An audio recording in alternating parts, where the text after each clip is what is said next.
Bonsoir à toutes et à tous. Shana Tova, que du bonheur, du nachat, simcha, des bons décrits, une bonne zérote pour tout le monde. C'est marqué dans le Ramban. Rosh Hashanah ou Yom Adin Berachamim. Ah oui, le cours est dédié pour la réfoua shelema de Véronique Esther Bat Elise Aziza, parmi tous les malades d'Israël.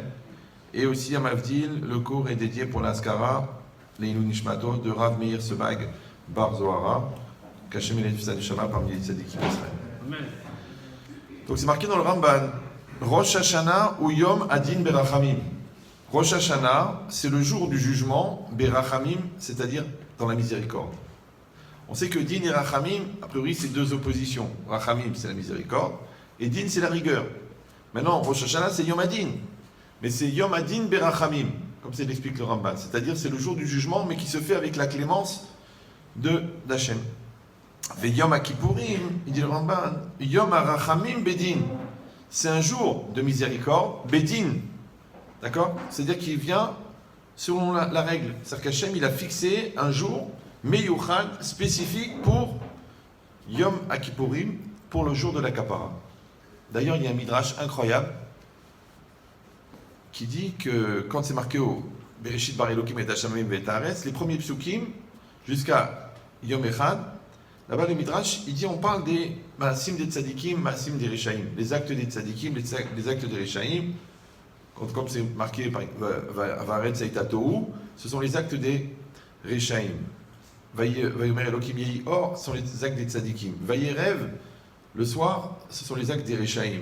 Vayiboker, les actes des Tzadikim. Yom Echad, il dit c'est quoi Yom Echad? C'est Yom Kippour. Donc c'est très intéressant qu'on est à la création du monde, il n'y a rien, il n'y a même pas d'homme pour fauter, il n'y a rien. Et déjà, Hachem, Tsafa, il a vu, il a observé qu'il va y avoir des bonnes actions, des mauvaises actions, et qu'il faudra un jour de Kapara. Et ce jour-là, c'est Yom Kippour. Donc ce Yom, il est appelé Echad, il est appelé un, parce qu'il est Meyuchad, parce qu'il est spécifique, il est spécial. Et on va essayer de réfléchir un petit peu à la grandeur de ce jour et à la puissance de ce jour. Parce que si quelqu'un vient et réfléchit comment c'est possible qu'en une journée, on peut effacer les fautes d'une année, et en plus de ça, qu'on sera attendu, nous, à des coups de marteau, des coups de griffe, des coups de pelle sur la tête, de se rouler tout nu dans la neige. Non, que des prières. Que avec la bouche, on réussit à réparer tout ça. Il va falloir essayer de comprendre comment ça marche. Deuxièmement, le Rambam, dans l'Alchot Teshuvah, Perek Aleph, il dit Itzumo shel Yom Kippour mechaper. Ima Teshuvah. L'essence même du jour de Kippour expie la faute avec la Teshuvah. Mais dans Yomat Daf Pe, il y a un avis là-bas de Rabbi qui est rapporté chez Alaverot, chez Batora, sur toute la véronde de la Torah, Ben Asat Teshuvah, Ben Lo Asat Teshuvah, Yom Kippour mechaper, Chutz mi porek ol. Yom Kippour va expier toutes les fautes de la Torah, sauf celui qui rejette le joug divin en lui-même. Ça, c'est l'avis de Rabbi. Bien que ce n'est pas la halakha, mais ça prouve le niveau de puissance, d'expiation qu'il y a dans Kippour. Donc, encore une fois, ça augmente le côté extraordinaire et le côté anormal de cette journée, comment elle peut avoir un effet pareil. Maintenant, si on veut essayer de comprendre ça, déjà, ça explique pourquoi est-ce que Rosh Hashanah vient avant Kippour. Parce que nous, qu'est-ce qu'on aurait dit, nous? D'abord, on fait Kippour, on efface toutes les fautes. Comme toi, quand tu sais qu'il y a l'inspecteur du fisc qui va venir, d'abord tu emmènes l'expert comptable, il nettoie tout, il met tout à plat, tout propre, et après, quand il vient l'inspecteur du fisc, tu fais le Nia, tu dis Mina Shamaïm Akol Beseder, d'accord? C'est ça qu'on aurait dû faire. D'abord Yom Kippour, et après Rosh Hashanah. Non. La Torah a dit non, d'abord Yom Adin, le jugement, et après Kippour. Pourquoi? Parce qu'en vérité, la capacité d'Hachem à expier la faute, elle dépend du niveau de Emouna que l'homme a, que Hachem peut expier la faute. Comme un médecin, il ne peut pas te soigner si tu n'as pas confiance en lui. Un psychologue ne peut pas t'aider si au fond tu ne veux pas t'en sortir. Donc si l'homme, à Mavdil, il n'est pas capable d'accepter la capacité d'Hachem à expier, donc il n'a pas fait Hachem déterminant, il n'a pas rendu roi du monde, alors Hachem ne peut pas l'aider. Je sais ce que vous allez me dire, mais si le gars il a rendu Hachem roi du monde, il n'aurait pas dû fauter. Bonne question, je rajoute 20 € dans le cochonnet si quelqu'un veut ouvrir la bouche. En tout cas, regardez ce qui est marqué ici. Pour essayer de comprendre la capara, il faut comprendre la faute. Un petit peu comme le blanchisseur. Quand vous lui amenez un costume ou une chemise avec des taches rouges, alors il vous demande qu'est-ce que c'est? Du ketchup? De l'encre? Le sang de votre belle-mère? Il a besoin de savoir. Parce que pour traiter la tache, il a besoin de connaître la composition de la tache. Oui. Maintenant vous dites je ne sais pas, j'ai oublié, je ne me rappelle plus. Donc vous rendez plus difficile la tâche. Ça commence les problèmes de connexion. Ah, on ne va pas le toucher. C'est une marque allemande, donc je fais attention. Donc, pourquoi? Parce que quand on réfléchit à la notion de la faute, c'est marqué Achet metamtem et alev. Le cœur, la faute bouche le cœur, rend impur le cœur. On croit qu'on fait des fautes, et puis après ça y est, on regrette, on passe à autre chose. C'est passé. Alors qu'en vérité, la vie c'est des chemins. Il y a un chemin du bien, le chemin du mal. Maintenant, plus on s'investit dans le chemin du mal, plus c'est dur d'aller dans le chemin du bien. Pourquoi? Parce que la Gemara elle dit Rechaim afilou al pitro shel geina menam chosrim. Les Rechaim, même à la porte de l'enfer, ils ne reviennent pas. Sous-entendu, même celui que toute sa vie il a dit c'est des bêtises, c'est n'importe quoi, c'est les rabbins qui ont inventé ça. Mais quand il meurt et qu'il arrive à la porte de l'enfer, il voit l'enfer, il voit les flammes, ouais, il voit l'effigie de sa belle-mère, ça veut dire il voit la mort, ouais, et il est déjà mort. Eh bien, même à ce moment-là, elle dit la Gemara, et le choser, il ne fait pas de chouva. Pourquoi? Elle dit Shechele Valkisilam. Parce qu'ils ont une graisse sur le cœur. C'est quoi cette graisse? Cette graisse, c'est en fait, malheureusement, quand on prend un chemin, eh bien, il s'installe des habitudes, il s'installe une perte de respect, il s'installe une perte de valeur qui est de plus en plus dure à éliminer. Comme une femme, elle m'appelle, elle me dit, ah mais Chifrit, mon mari m'a frappé. Alors, je dois appeler la police? Je dis, mais madame, avant de vous frapper, il vous a poussé, oui, avant de pousser, il vous a insulté, oui, avant de vous insulter, il vous a poussé à bout, oui, il vous a dénigré, oui. Pourquoi maintenant qu'il donne des coups, vous vous réveillez? Ah, tu dis, oui, vous comprenez, moi, ma mère, elle m'a dit, c'est comme ça, le shalom baït. Ok, mais votre mère, elle s'est pendue. Donc ça veut dire quoi? Ça veut dire que la personne, elle a laissé s'installer une situation. De la même manière, le rachat, il est déjà victime de son Yetzer Hara. Et il a laissé s'installer la situation. Maintenant, plus la situation s'installe, plus c'est dur de revenir. Et c'est ça le problème. Ça s'appelle Timtum Alev. Et Timtum, c'est Touma. C'est quoi Touma? C'est l'impureté. Mais Touma, c'est les mêmes lettres que Atum. Et Atum, c'est boucher. Ça veut dire que les mauvaises habitudes, les avérotes, les fautes, elles créent une graisse qui va boucher le circuit existentiel. Mais le problème, c'est que le circuit existentiel, c'est le même pour faire tes chouvas. Vous me suivez ou non? Comme quelqu'un qui fait rien à l'école. Alors au début, il trouve ça marrant. Après, il comprend rien au cours. Après, il n'arrive pas à faire les exercices. Après, il se plante à l'interro. Après, comme il se plante à l'interro, il est dans une catégorie nulle. Du coup, il fait le clown en classe. Après, on le renvoie de la classe. Après, on le renvoie de l'école. Après, il trompe dans la rue. Après, il commence à faire des bêtises. Il vole un scooter. Mais d'où il est parti? De la flemme de travailler à l'école. On part de très loin. Toute la vie, c'est un cheminement. Après, c'est la loi de causalité. Cela entraîne cela, cela entraîne cela, cela entraîne cela. Nous, qu'est-ce qu'on dit? Avera, goret, avera, avera, goret, avera, avera, goret, avera. Et le vrai problème, c'est que souvent les gens, ils sont dans une situation mentale où ils laissent faire les choses. J'ai expliqué déjà plusieurs fois cette notion, mais vous pouvez la réécouter, c'est pas très grave. Moi, j'assiste à tous mes cours depuis des années. Je suis présent à chaque cours. Non, vraiment, je tiens à être présent. Bon, c'est évidemment que je suis présent physiquement, mais ça veut dire que je réétudie le sujet à chaque fois. Je ne peux pas imaginer, je fais 250 conférences par an et je réétudie. Donc je le comprends de mieux en mieux. Ça va? C'est pour ça que ça me fait toujours rigoler quand les gens me demandent le thème. Et alors quoi, tu l'as déjà écouté? Moi aussi, je l'ai déjà écouté. Mais le problème, c'est pas la connaissance qu'on te donne. Ouais. Ce qui est important, c'est l'impact que tu crées chez toi pour changer. Maintenant, tu crois que tu peux limer une planche avec un coup de lime, toi? Il en faut des millions. Ça s'appelle le travail des midot, ça s'appelle le kinyan, l'acquisition de l'Eirat Shamaim, ça s'appelle la construction des couples. C'est des milliers et des milliers et des milliers et des millions de coups de lime. Et après, tu prends le papier de verre, plus fin, et encore un plus fin, et encore un plus fin, jusqu'à ce que tu arrives à la brillance. Donc si tu veux devenir quelqu'un de brillant, tu as deux solutions. Soit tu t'appelles Dany, oui. En fait, il y en a trois. Soit tu mets du gel, soit tu passes au papier de verre ta personne jusqu'à ce que tu vas devenir brillant. Maintenant, ce qui est intéressant avec le papier de verre, c'est que quand vous passez le papier de verre sur un métal, ça le raye. Ouais. Alors comment ça se fait qu'à la fin il est poli? Alors je vous donne le secret. C'est que vous passez d'un côté, vous passez de l'autre, vous passez de l'autre, vous passez de l'autre. Les rayures, les rayures, les rayures, les rayures, les rayures. Et bien quand toutes les rayures se rejoignent, ça enlève la première couche. C'est pareil. Quand toi tu travailles sur toi, c'est couche après couche. C'est pas comme ça. Maintenant le gars il a écouté le cours sur la colère, il est devenu patient. Il a écouté le cours sur la générosité, il est devenu généreux. Moi par exemple qui ne suis pas spécialement débile, je prépare un cours à peu près en 14 secondes. Ouais. Mais sur la colère intérieure, j'ai travaillé 10 ans. 10 ans. C'est ce que c'est 10 ans. 10 ans. On n'a pas la même mesure du temps. Moi, un quart d'heure, un curé, je le rends rabbin. Un quart d'heure. Ouais. En 10 minutes, je fais un scanner. Depuis ta naissance, je te montre ton spectre psychologique intérieur. En 10 minutes. Alors imagine en 10 ans. C'est là que tu vois que la théorie, c'est toujours plus rapide que la pratique. Et que le monde intérieur, il prend des années. Parce que comprendre, ça prend des secondes. Mais changer, ça prend des années. Après, la question, est-ce que tu veux changer ou non? C'est un choix. Il y a des gens qui disent, je ne changerai pas. Parce que c'est leur nature. Je vois des gens, je dis, écoutez, vous êtes trop coléreux. Ah, excusez-moi, Rabbi Chitrit, c'est ma nature.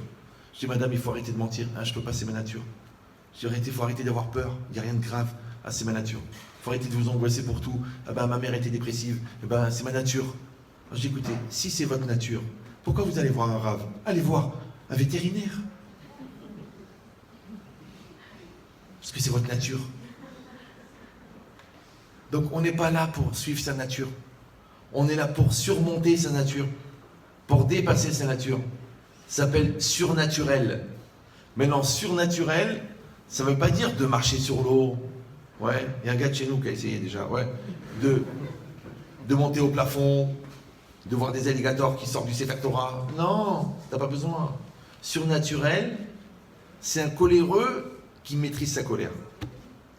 C'est quelqu'un qui te fait honte et tu réponds pas. C'est un enfant qui te déçoit pour la 122e fois et tu prends sur toi de ne pas le tuer. Ça, c'est surnaturel.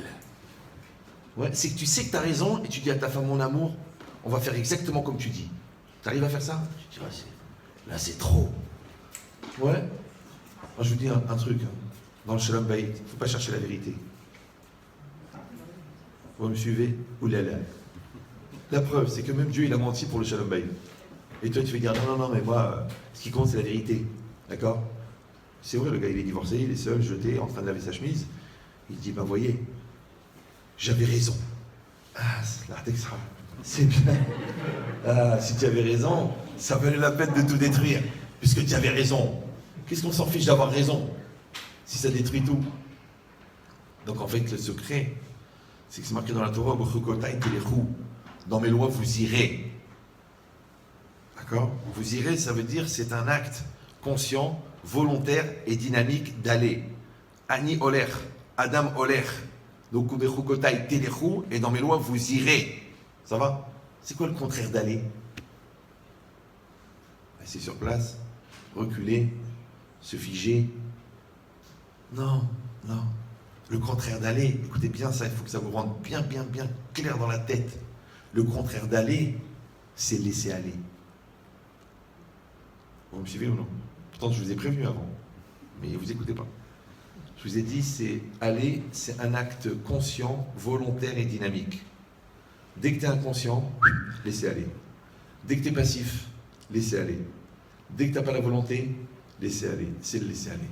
La force du Yetzara, c'est le laisser aller. Maintenant, c'est quoi le danger du laisser aller? C'est que comme tu vois le décor qui défile, tu as l'impression d'aller. Alors qu'en fait, tu te laisses aller. Quand tu vois les jours passer, tu vois pas que ton couple il est en train de dégringoler. Parce que tu laisses aller. Ton fils, il est en train de dégénérer. Et toi, tu laisses aller. Parce que tu dis, il est dans une bonne école. Ou à l'Yeshiva. Il ne faut pas avoir peur. Non, il faut continuer à l'éduquer. Continuer à lui parler. Encore plus quand il est à la Yeshiva. Tous les jours, il faut lui parler. Sinon, il y en a d'autres là-bas qui vont lui parler. Ouais. Il y a des fous partout. Donc cette logique-là, où toi tu es dans une dynamique d'aller. Sinon, tu es dans une dynamique laisser aller. Et laisser aller, c'est ça le Yetzer Hara. Le Yetzer Hara, c'est celui qui te propose d'aller là où toi, tu devrais aller. Donc du coup, lui, il va aller, et toi, tu vas te laisser aller. Ça, je viens de ce principe à l'époque, il y a une trentaine d'années, pour les anciens, il s'est arrêté le YouTube. C'est trop kadosh ici. Excuse-moi. Je sais pas quoi faire, je le relance, j'appelle sa mère. C'est dommage, ils étaient 107, il a 115. Je redémarre, je le relance. Bon, vous êtes patient, hein. En plus, dans l'image, j'ai le doigt dans le nez, ça fait bizarre. Qui c'est qui se moque? Bon, allez, on relance. Allez. Hop, pas passer ma journée. En général, pour les satins de 100 mails, c'est bien. Parce qu'il sent qu'il est en train de perdre des clients.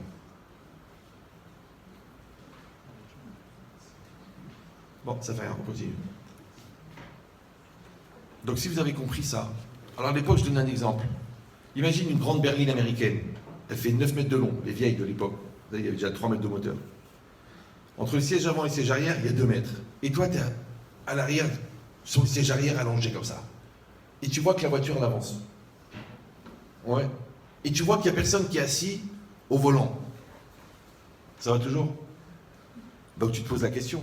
Si je suis assis à l'arrière de la voiture et que la voiture avance, c'est qu'il y a quelqu'un d'autre qui conduit. Ça va ou vous dites, ou c'est trop rapide pour vous? C'est évident, non? Voilà. Et bien ton corps, la vie, c'est la route. Ton corps, c'est la voiture. Et ta conscience, elle est à l'arrière. Si tu vois que tu fais des choses, mais c'est pas toi qui les désire, qui les veut et qui les maîtrise, c'est qu'il y a quelqu'un d'autre qui les fait faire. En français, ça s'appelle « tu vis pas ta vie ». Ouais.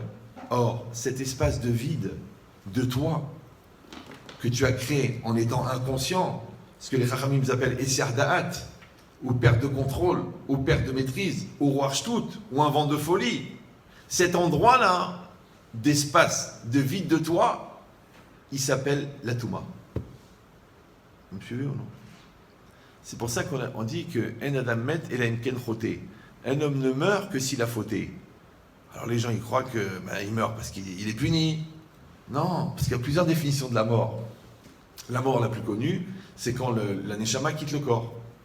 Ça va jusque là ou non? Quand quelqu'un, sa Neshama quitte son corps, il devient mort. Mais c'est pas évident. Pourquoi? Parce que on dit aussi que Achet Metamtem, Achet Metame, la faute rend impur. Alors comment quelqu'un il peut fauter, être vivant et être impur? Puisqu'il est vivant, il ne peut pas être impur. Puisque l'impureté, c'est l'état d'être de la mort. Donc c'est en mourant qu'on devient impur. Alors, je donne le secret. C'est vrai que normalement la mort, l'impureté c'est quand on meurt. Mais en fait, pourquoi quelqu'un devient impur quand il meurt? Parce que son corps n'est plus irradié par sa Neshama. Puisque la Neshama l'a quitté. Et le corps c'est de la matière. Or la matière, elle devient impure dès qu'elle n'est plus irradiée par la Neshama. Mais, si quelqu'un faute, qu'est-ce qu'il fait en vérité? Il sépare sa Neshama de son corps. Parce que qu'est-ce qui crée le lien? Le Da'at. C'est comme quand vous avez une pile électrique. Vous avez déjà vu ça, les piles. Vous avez 2 ou 3 piles, et puis vous avez une ampoule. Et entre les deux, vous avez quoi? Un tout petit morceau de métal, un petit mesquine comme ça de rien du tout, ouais, qui fait le contact entre la pile et l'ampoule. Maintenant, l'ampoule, c'est ton corps. La pile, c'est la Neshama. Qu'est-ce qui fait que l'énergie de la Neshama, elle arrive au corps? Les petits morceaux de métal. Comment il s'appelle le Da'at? Quand tu fautes, tu perds le Da'at. Tu perds l'esprit. Tu arrêtes de réfléchir. Tu ne contrôles plus rien. Tu es pris dans ta colère. Tu es pris dans tes nerfs. Tu es pris dans ta peur. On dit en français, tu manques de présence d'esprit. Mais quand ton esprit n'est plus là, il n'y a plus le lien avec le corps. Donc le corps n'est plus irradié par la Neshama. Or, on a dit que quand l'influence de la Neshama ne rentre plus dans le corps, ça s'appelle la mort. Donc, la faute, qui est la perte de conscience, elle rend impure. Ça va? C'est pour ça que ça s'appelle Rechaim Bechayehem Nikraim Metim. Les Rechaim de leur vivant s'appellent morts. Vous comprenez pourquoi maintenant? Et c'est pour ça que la Teshuvah, ils disent les Chachamim, elle est considérée comme la résurrection des morts. Et si ça vous semble un peu mystique, comme ça, un petit peu genre sorcellerie, exorciste, le gars il est mort, il se lève. Parce que les morts vivants, ça existe ou non? Non? Bah, prenez le métro le matin, vous allez voir. C'est la nuit des morts vivants, tous les matins. Il y a un peu démarré, c'est incroyable. Il y a un Satan. 2 minutes, ne vous énervez pas.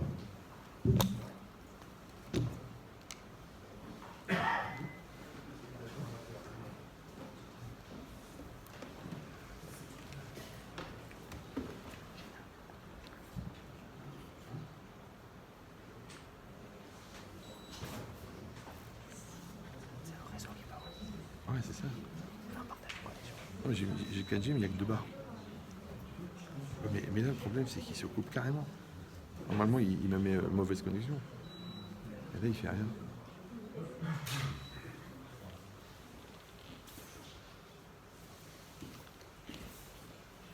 On va prier. Il faut avoir le truc de parler pour Rabbi Meir.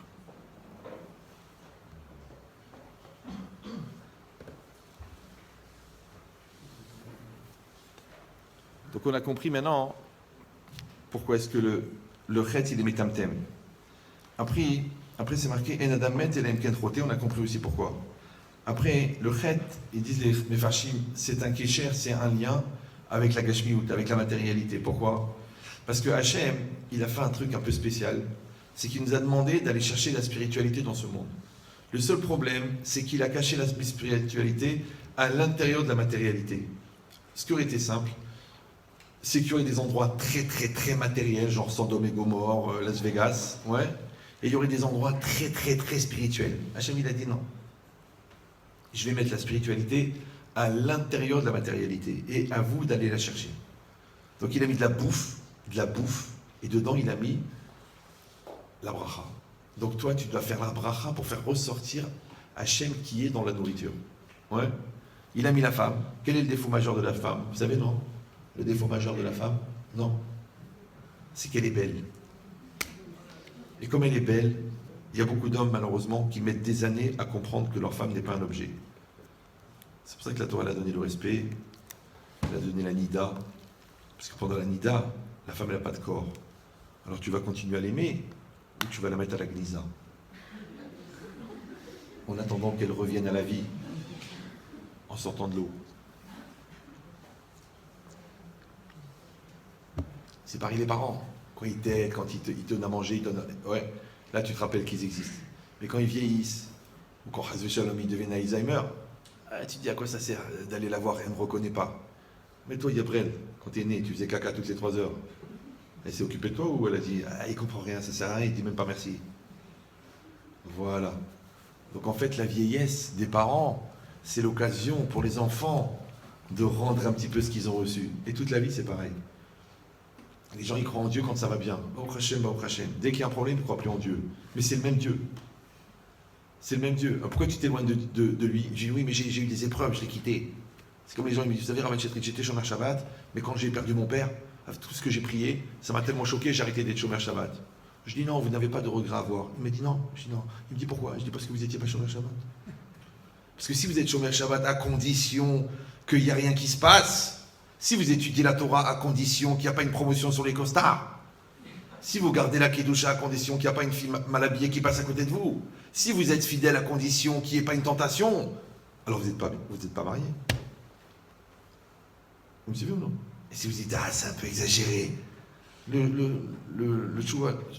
Roche dans les Tchouvot, il dit ça. Il dit, si quelqu'un il étudie la Torah, il est payé pour ça, mais que de temps en temps il glande, d'accord? Et donc il étudie que parce qu'il est payé, c'est parce qu'il n'a pas de l'amaba pour ce limoud-là. Parce qu'il doit étudier plus que ce qu'il est payé. Sinon, il étudie à condition d'être payé. Donc quand il n'est plus payé, il arrête d'étudier. Donc il a déjà reçu son salaire en étant payant. Pourquoi il veut l'amaba en plus? Boral Sara. Et c'est le Roche. Vous me suivez ou non? C'est le Roche. C'est pas le rabbin de Narbonne. Morbonne. Donc si vous comprenez ça, Vous comprenez que chacun, il doit se poser la question, se resituer, qui il est, qu'est-ce qu'il fait, qu'est-ce qu'il pense, qu'est-ce qu'il croit, qu'est-ce qu'il veut, chaque jour. Comme ça, il dit le Rambam. Le Rambam, il dit un homme qui n'a pas 1 heure par jour pour réfléchir à sa vie, c'est pas un homme. Qu'est-ce que c'est? Difficile à définir. Peut-être un téléspectateur ou un contribuable. On ne sait pas. Mais en tout cas, la personne, elle n'est pas dans sa vie. Elle ne vit pas sa vie. Or, quelqu'un qui ne vit pas sa vie, il n'est pas très loin d'être mort. La preuve que ces gens-là, à chaque fois que tu leur dis, viens, on essaie de sauver la machine, tu dis, laisse tomber, c'est mort. Tu dis, viens, on va parler avec ta femme. Non, c'est mort, tu ne la connais pas. Bon, viens, on va s'occuper de ton fils. Ah non, c'est mort. Il ne m'écoute plus. Viens, on va s'occuper du business. Non, c'est mort. Le magasin, il est mal placé. Viens, on va essayer de faire une autre chimiothérapie. C'est mort, je vais mourir. Tu vois que la personne, elle est morte avant de mourir. Bizarre, non? Et des gens, ils sont morts depuis 1000 ans. Oui. On leur demande d'intervenir. On allume une veilleuse et le miracle, il vient. Donc l'autre, il y a 1000 ans, il est encore plus vivant que le gars qui est mort alors qu'il est vivant devant toi. C'est bizarre, non? C'est comme la proximité. Tu m'expliques pourquoi ta copine, que tu as connue au séminaire à l'époque, il y a 32 ans, tu la rencontres à Francfort, à la correspondance, au bout de 10 minutes, vous êtes en train de parler du rouge à ongles, comme si tu l'as quitté il y a 5 minutes. Et des gens qui sont devant toi depuis des années, et ni tu parles, ni tu échanges, ni tu penses même à te confier. De là, vous apprenez quelque chose d'extraordinaire. C'est pas la distance qui fait la distance.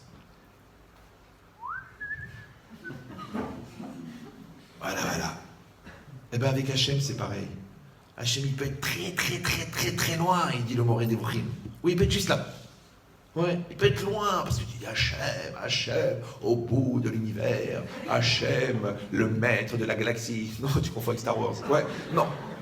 Hachem, il est là. Il est juste là. C'est ton niveau à toi. Il dit le Rambam, le Moré d'Ebrahim. Ouais, si tu veux, tu peux te rapprocher, coller. Bédévek, Dibouk, Chazak.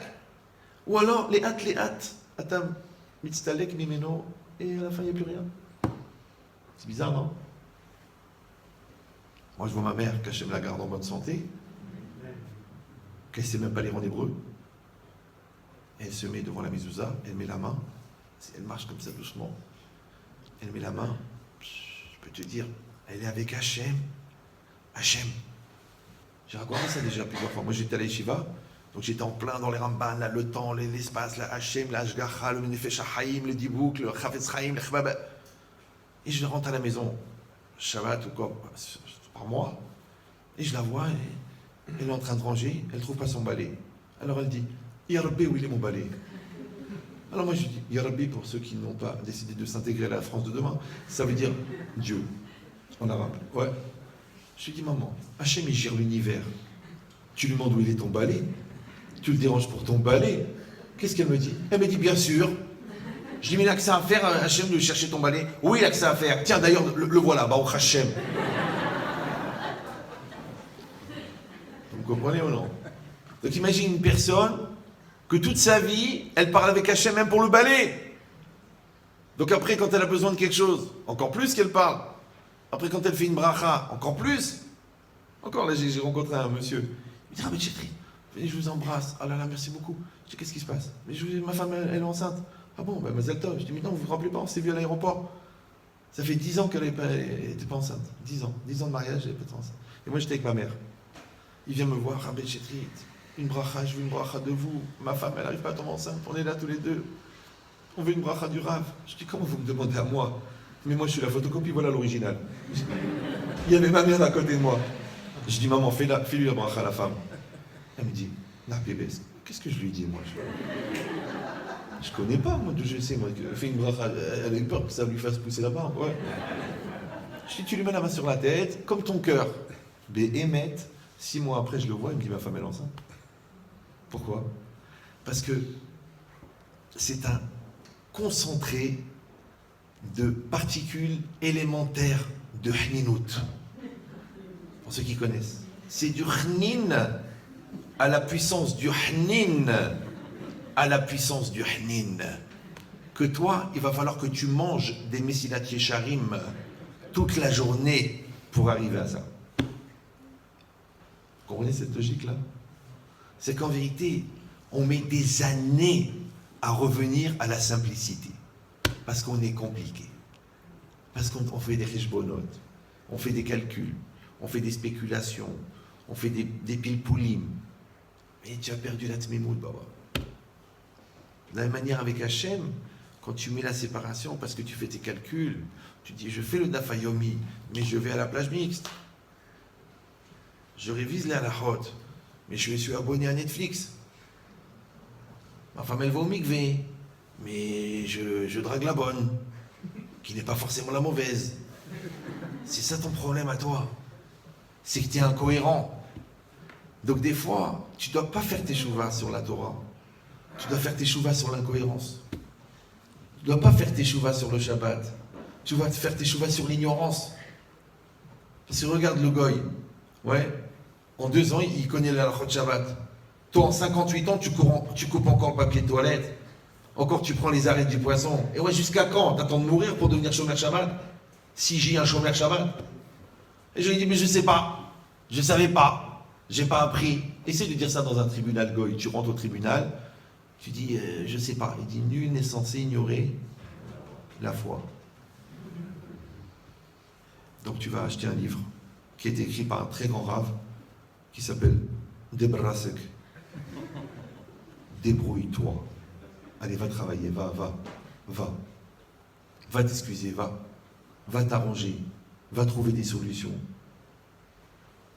Cette logique-là s'appelle la teshuva.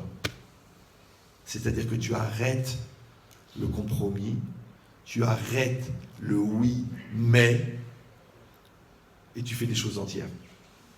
Tu fais comme il faut. Et ça, cette difficulté à lutter contre le désir de dire mais, cette difficulté à lutter contre le désir du compromis, ouais, du mensonge cachère, du lachon hara, mitzvah, sur la belle-sœur par exemple, oui. Quand cette force-là de lutter, que ça fait mal de lutter, c'est ça la cabra. Ça fait mal. Parce que c'est dur. Ouais. De mettre des collants en été, c'est très dur. Kapara. De ne pas toucher ta fiancée. Moi j'ai des non-religieux, ils viennent. Ah ben Chétrit, on veut une bracha, on va se marier. Je dis, vous êtes sérieux tous les deux? Ah ben Chétrit, on n'est pas religieux. Genre comme si c'était une mise va te faire des avérotes. Ouais. Alors, je leur donne un secret. Je dis voilà. Disons, on va dire que vous êtes touchés. Allez, je ne veux pas imaginer. Maintenant, elle est jolie, elle vous plaît. Ah, elle est très belle. Pourquoi je l'épouse? Et vous, il est gentil, votre Ratan? Ah, il est très gentil. Mais on n'est pas religieux, je sais. Alors moi, je vous donne un truc. Si vous voulez arriver à la roupa propre, quand vous aurez une tentation d'exprimer vos sentiments et que vos mains, elles deviendront des chercheuses, vous allez vous retenir. Maintenant, la retenue de ne pas toucher, la retenue de ne pas embrasser, ouais, ça fait mal. C'est la capara pour toutes les fois où vous n'êtes pas retenu. Alors moi, j'ai pris des exemples gros, avec des gens pas religieux qui se touchent, d'accord? Et toi, c'est pareil. Tu as envie de dire un lachon hara sur quelqu'un qui t'a fait du mal, et pile la personne que ça intéresse de l'écouter, elle arrive. Tu dis, c'est Mina Shamaim. Alors qu'en fait, c'est Mina Satanim. Parce que aussi, il est mis avec Zivugim, il fait rencontrer les gens que tu as besoin. Tu veux faire une embrouille, il arrive un embrouilleur. Waouh! Ouais. Tu veux mentir, il arrive un IA. C'est trop beau, c'est extraordinaire. Mais après, c'est ça le Nisayon. C'est ça le Nisayon. Je dis, mais ça fait mal. L'autre jour, je parlais avec un petit jeune. Il n'arrive pas à mettre les tefilines. Il n'arrive pas. Attends, c'est un marque, je sais pas. Mais il a fait une crise, il ne veut plus. Il me dit, j'y arrive pas. Je lui dis, mais tu peux les mettre, ça prend 5 minutes. C'est rien. Ah, arrêtez, arrêtez. Il pleurait. Je dis, il est possédé, le gars. Je dis, tu prends un goy dans la rue. Mathieu, bonjour Mathieu, c'est pour Radio Tchouva. Oui, Mathieu, pour 5 €, tu veux mettre les téfilins? Bah pourquoi pas, écoute, pourquoi pas, bah, ça porte bonheur, ça marche, c'est quoi, c'est pour prendre attention? Non, Mathieu, il met les téfilines. D'accord? Et le petit Mordechai, il peut pas. Arrêtez de me forcer, pas de me forcer. La force du Yetzirah, qui est devenu phobique, psychiatrique. Vous vous rendez compte? Vous comprenez cette logique-là?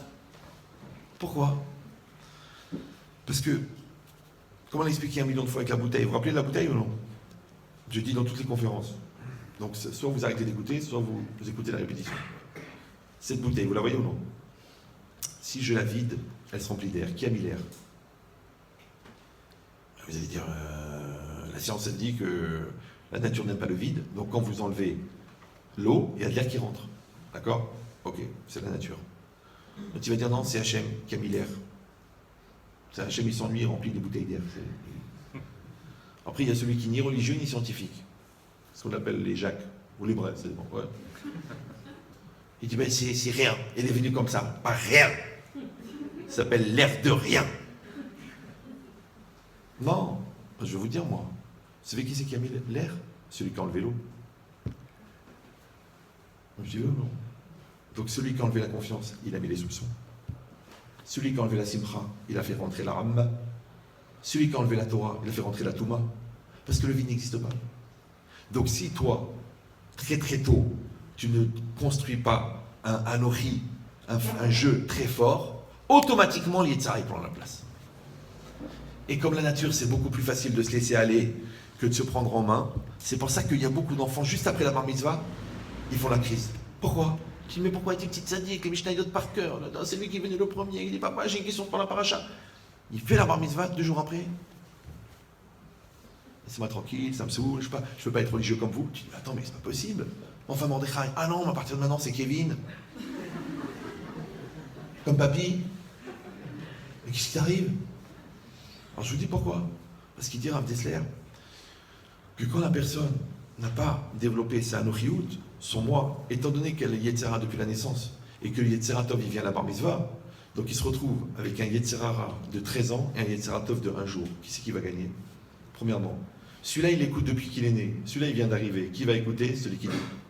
Donc quand il dit je fais ce que je veux, ouais, je vis ma vie, vous m'empêchez de vivre, vous m'étouffez, mais tu étouffes qui en fait? Tu étouffes son Satan.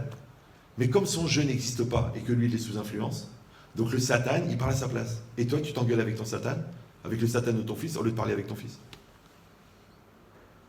Ça va? Maintenant je vous ai pas dit qu'elle agit là. Ça va? Donc quelqu'un à 40 ans qui est esclave de ses pulsions, ça veut dire qu'il a un jeu très petit. Si quelqu'un il est esclave de sa colère, c'est qu'il a un jeu très petit. Si quelqu'un il est esclave de sa ta'ava, c'est qu'il a un jeu très petit, puisque sa ta'ava est plus forte que son ratson. Et la ta'ava, c'est l'expression du teva. Et qu'est-ce qu'on dit? Im yesh teva en ratson. S'il y a la nature, il n'y a pas de volonté. Im yesh ratson en teva. S'il y a la volonté, il n'y a pas de nature. Le problème, c'est que la volonté, elle doit être maîtrisée par le jeu. Mais si le jeu n'est pas développé, automatiquement, c'est la nature qui prend le dessus. Voilà, vous avez compris. Maintenant, si vous comprenez ça, tout ça, ça vient de la faute. Tout ça, ça vient du chet. Alors, vous avez compris que quelqu'un qui vit avec son Yetzirah, quelqu'un qui a une destruction de sa personnalité, quelqu'un qui devient personne, parce qu'il est toujours soumis à ses pulsions, parce qu'il ne peut pas être quelqu'un, puisque son côté unique, il ne le développe pas. Donc comme il n'est pas un, il est personne. C'est pour ça, toujours je donne cette démonstration, parce qu'elle est extraordinaire. Elle vous fait gagner au moins 5 ans de yeshiva et 7 ans de thérapie. Je, tu, il, nous, vous, il sont des pronoms. Je vais peut-être baisser le niveau. Allez, tous ceux qui ont fait le CE2, on répète. Donc, je, tu, il, nous, vous, il sont des pronoms personnels. Mais c'est apostrophe, c'est un pronom déterminant impersonnel. Ça va? Maintenant, quand vous attrapez quelqu'un qui a fait une bêtise, il a 3 réponses chronologiques. Première réponse, c'est pas moi. Deuxième réponse, parce que tu as prouvé que c'était un peu lui ou elle, c'est à cause de toi. Je t'ai trompé, mais c'est à cause de toi. Je fais pas Shabbat parce que tu m'as donné une mauvaise image de la religion. Troisième réponse, quand tu lui as prouvé qu'il est quand même 50% impliqué dans l'histoire, qu'est-ce qu'il dit? C'était plus fort que moi. Donc là, tu fais l'analyse zoologique de la phrase, parce que là, on n'est plus dans la psychologie, là. Ouais. C'était plus fort que moi. Il y a moi. Après, il y a plus fort que moi. Il y a un truc plus fort que moi. Était, c'est le verbe, et c'est le sujet. Et le c'est impersonnel. Donc il y a un truc en moi, plus fort que moi, que je reconnais que c'est pas moi, mais qui me fait faire à moi des choses que moi, je pense qu'elles sont mauvaises pour moi, mais je les fais quand même. Donc il reste deux solutions. Soit tu te fais interner, puisque tu es possédé par une force intérieure que tu ne maîtrises pas, ce qui est proche de la schizophrénie, ouais. Soit tu fais tes teshuva. Et là, la teshuva à ce moment-là, c'est quoi? C'est de développer une anochiout, oui, un respect de soi, une valorisation personnelle, une croyance en toi, en tes valeurs, en la Torah, qui va être le contrepoids de ta lourdeur, qui est extrêmement lourde. Parce que tu as compris que quand tu as 40 ans, tu as 40 ans de lourdeur. Donc il faut que tu aies 40 ans de maturité pour contrebalancer 40 ans de lourdeur. Mais si physiquement tu as 40 ans et psychologiquement tu as 14 ans, le combat il est perdu d'avance. Et tu vois des gens toute leur vie sont en train d'essayer de rattraper leur écart mental, leur écart de maturité, leur écart de spiritualité, leur écart de conscience, leur écart de responsabilité. Mais tu ne peux pas passer ta vie, c'est épuisant d'essayer de rattraper. C'est comme quelqu'un qui dit, bon, tu me dois 100 euros. Le gars il dit, bon, écoute, allez, on va s'arranger, je peux te donner 5 fois 20 euros. Ouais, mais quand tu as un mec qui dit, tu me dois 1 milliard, tu laisses tomber. Et c'est ça ce qui fait le Yetzer Hara. Pendant une période, il te rend inconscient, après il te rend la conscience, mais il te rend désespéré. Vous me suivez ou non? Pendant des années, tu ne fais pas attention à ce qui se passe dans ton couple, et un jour, tu ouvres les yeux, et tu dis, bah écoute, j'y arrive plus, j'ai plus la force. Mais la force de quoi? Tu n'as pas commencé à travailler. Et dans tout, c'est pareil. Parce que le force du Yetzer Hara, c'est le Yush. Après, et la conscience, avant. Avant, c'est Ruach Shtout, après, c'est Yush. Donc avant, il faut de l'hyperconscience, ce qu'on appelle l'Eirat Shamaim, et après, il faut de l'hyper-rebondissement. Il faut rebondir. Tac! C'est quoi la Teshuvah? Tu tapes par terre et tu redémarres. Vous vous rappelez l'exemple du triple saut ou non? Non, personne ne révise ou quoi? Attends, c'est pas possible ça. Bon, allez. Je vous le refais, mais c'est la dernière fois jusqu'à la prochaine. Le triple saut. Pourquoi je vous donne des exemples physiques? Parce que le Zohar il dit que Kol ha'olam ha'shalim, le monde entier ne sont que des exemples. Donc à l'époque quand j'étais jeune, j'adorais ça, l'haltérophilie, pas pour faire, hein, pour regarder, hein, ça va, détendez-vous. L'athlétisme, et c'est incroyable. Le record du monde, c'est plus de 18 mètres. D'accord? 18 mètres en triple saut, ça veut dire que le gars, il a couru 30 mètres, il a tapé par terre, pied d'appel, il saute 6 mètres. Essayez de sauter 3 mètres. Il saute 6 mètres d'un seul saut. Paf! Il retape par terre, il ne peut pas poser les deux pieds, il pose un pied. Il ressaute 6 mètres. Vous me suivez ou non? Il retape par terre, il ressaute 6 mètres, ça fait 18 mètres. Extraordinaire. Parce que 18 mètres, c'est high. Premier saut à la naissance. Deuxième saut à l'adolescence. Troisième saut à la quarantaine. Et après, c'est la fin du saut. Tu finis dans le sable. Ouais. Mais c'est intéressant. Et la question c'est pas, wow, le mec il a fait 18 mètres. Non, la question c'est combien de temps il a passé par terre. Vous me suivez ou non? Combien de temps il a passé par terre? Et bien la teshuva c'est ça. C'est prise de conscience, rebondir. Tu comprends, tu rebondis. Tu comprends, tu rebondis. Tu acceptes, tu rebondis. Tu parles à une bonne discussion avec ta femme, tu changes. Tu poses les choses avec ton mari, tu bouges. Donc qu'est-ce qu'ils font les gens? Ils ne parlent pas. Ils ne parlent pas. Ouais. Vous savez, nous, pour le Shalom, on a fixé une liste de sujets tabous. Et ça couvre quoi? Tout. Oui, parce que dès qu'on parle, on s'engueule, et puis on est d'accord sur rien. Donc, c'est extraordinaire. Donc, on ne parle pas de tout, et on est d'accord sur rien. Et évidemment, avec un déficit de construction pareil, le jour où il y a un conflit, c'est évident que le fil va s'évaporer, il va rester le... Voilà. Donc, pourquoi? Parce qu'on ne s'est jamais confronté. Parce que soi-disant, pour le Shalom, on évite de discuter. Mais quand tu discutes, tu confrontes. Quand tu confrontes, tu évolues. Vous me suivez ou non? C'est comme la musculation. Là, il y a les haltères et il y a toi. Tu dis, c'est joli, c'est beau, les résolutions. Prends l'haltère. Elle est lourde. Lève-la. C'est pas facile. Pose-la. Ok, relève-la, repose-la, relève-la, repose-la, tu as musclé le muscle. Donc tu vois que la confrontation avec l'effort, elle génère une gêne qui s'appelle la douleur de l'effort, mais elle développe aussi la puissance du muscle. Ça s'appelle la maturité.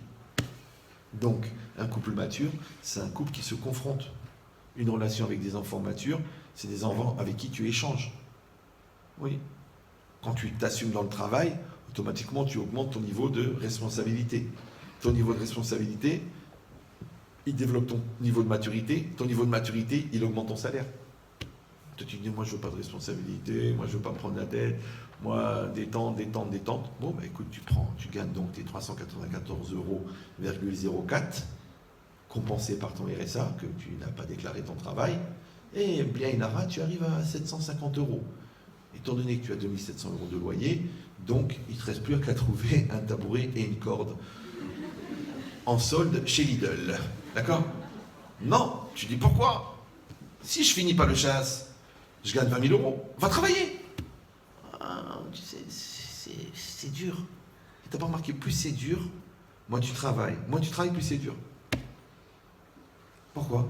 Parce que le fait de ne pas travailler dépose des toxines.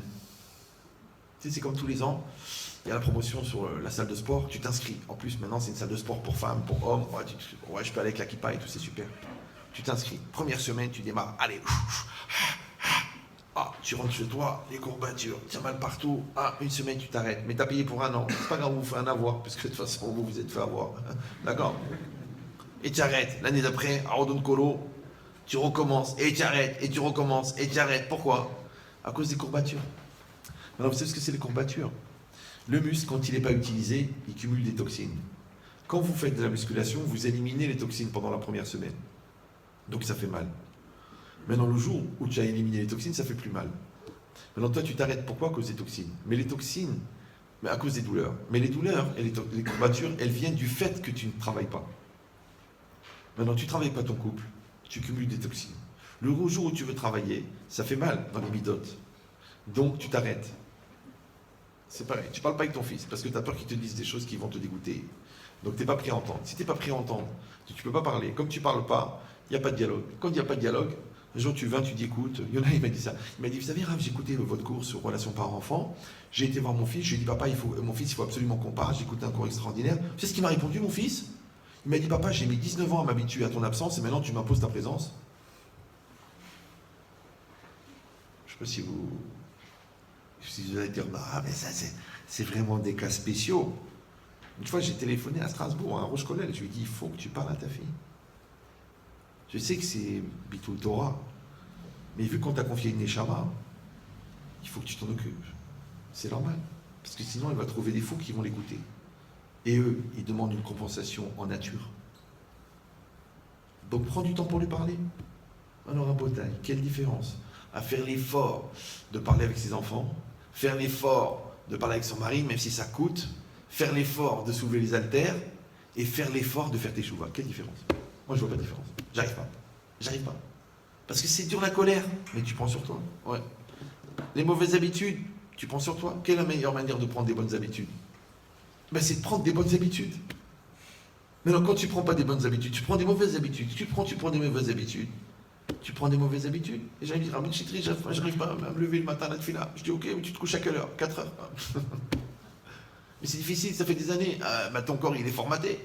Tu mets un moment, tu te couchais normalement. Il dit, oui, mais petit à petit, je me suis couché de plus en plus tard. Et ben, tu fais l'inverse. Tu fais un sevrage, ça va te prendre 3 ans et tu vas te coucher à minuit. Et tu vas te lever à 7 heures. Ton corps, il a besoin de 7 heures de sommeil. Et là, à 8 heures, t'es spécial, toi. 14 heures. Ouais. Bon, sinon, il ne reste plus que le repos éternel. Il s'y repose, d'accord. Mais tu vas le faire. Tu mais c'est difficile, c'est dur, j'arrive pas. Regardez, faites l'expérience. Ouais. Vous êtes tranquille, vous mangez des chocolats, des bonbons, des chocolats, 4 sucres dans le café, vous prenez la sauce sucrée dans les trucs. Un jour, il fait, what? Diabète ou quoi? Eh ben, tu dis, ok, ben, tu enlèves le sucre du café. Après, tu arrêtes de mettre du sucre dans les pâtes. Après, tu arrêtes de mettre du sucre dans le poulet. Après, tu t'habitues. Et après, tu trouves ça très bon. Et quand tu t'habitues, c'est bizarre.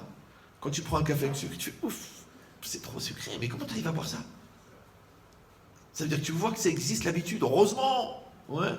Maintenant, de la même manière, quand tu t'habitues à écouter la Shonara, ça te manque, même à Kippour. T'as pas un petit truc sur la voisine. Mais quand tu veux plus l'écouter, ça te sort par les oreilles. Tu dis non, non, non, excusez-moi. La vérité, on est bien, on est tranquille. On parle pas des gens. Mais pourquoi? C'est bien, c'est intéressant. On n'a pas le droit de regarder les journaux People. Donc il nous reste que la Shonara. Non, je peux pas. C'est-à-dire que tu peux nettoyer tes oreilles. Donc ça veut dire quoi? Ça veut dire que quelqu'un réfléchit comment est-ce que la faute, elle a développé une nature, elle a développé des repères, elle a développé des faux repères, elle a développé des facilités, c'est locataire, fait facilement la vera. Ouais. Après, il développe des réflexes, des manières de penser. Après, des schémas de pensée qui sont... Mince, qu'est-ce que j'ai fait encore? Oh là, c'est pas vrai, le Satan. Ouais.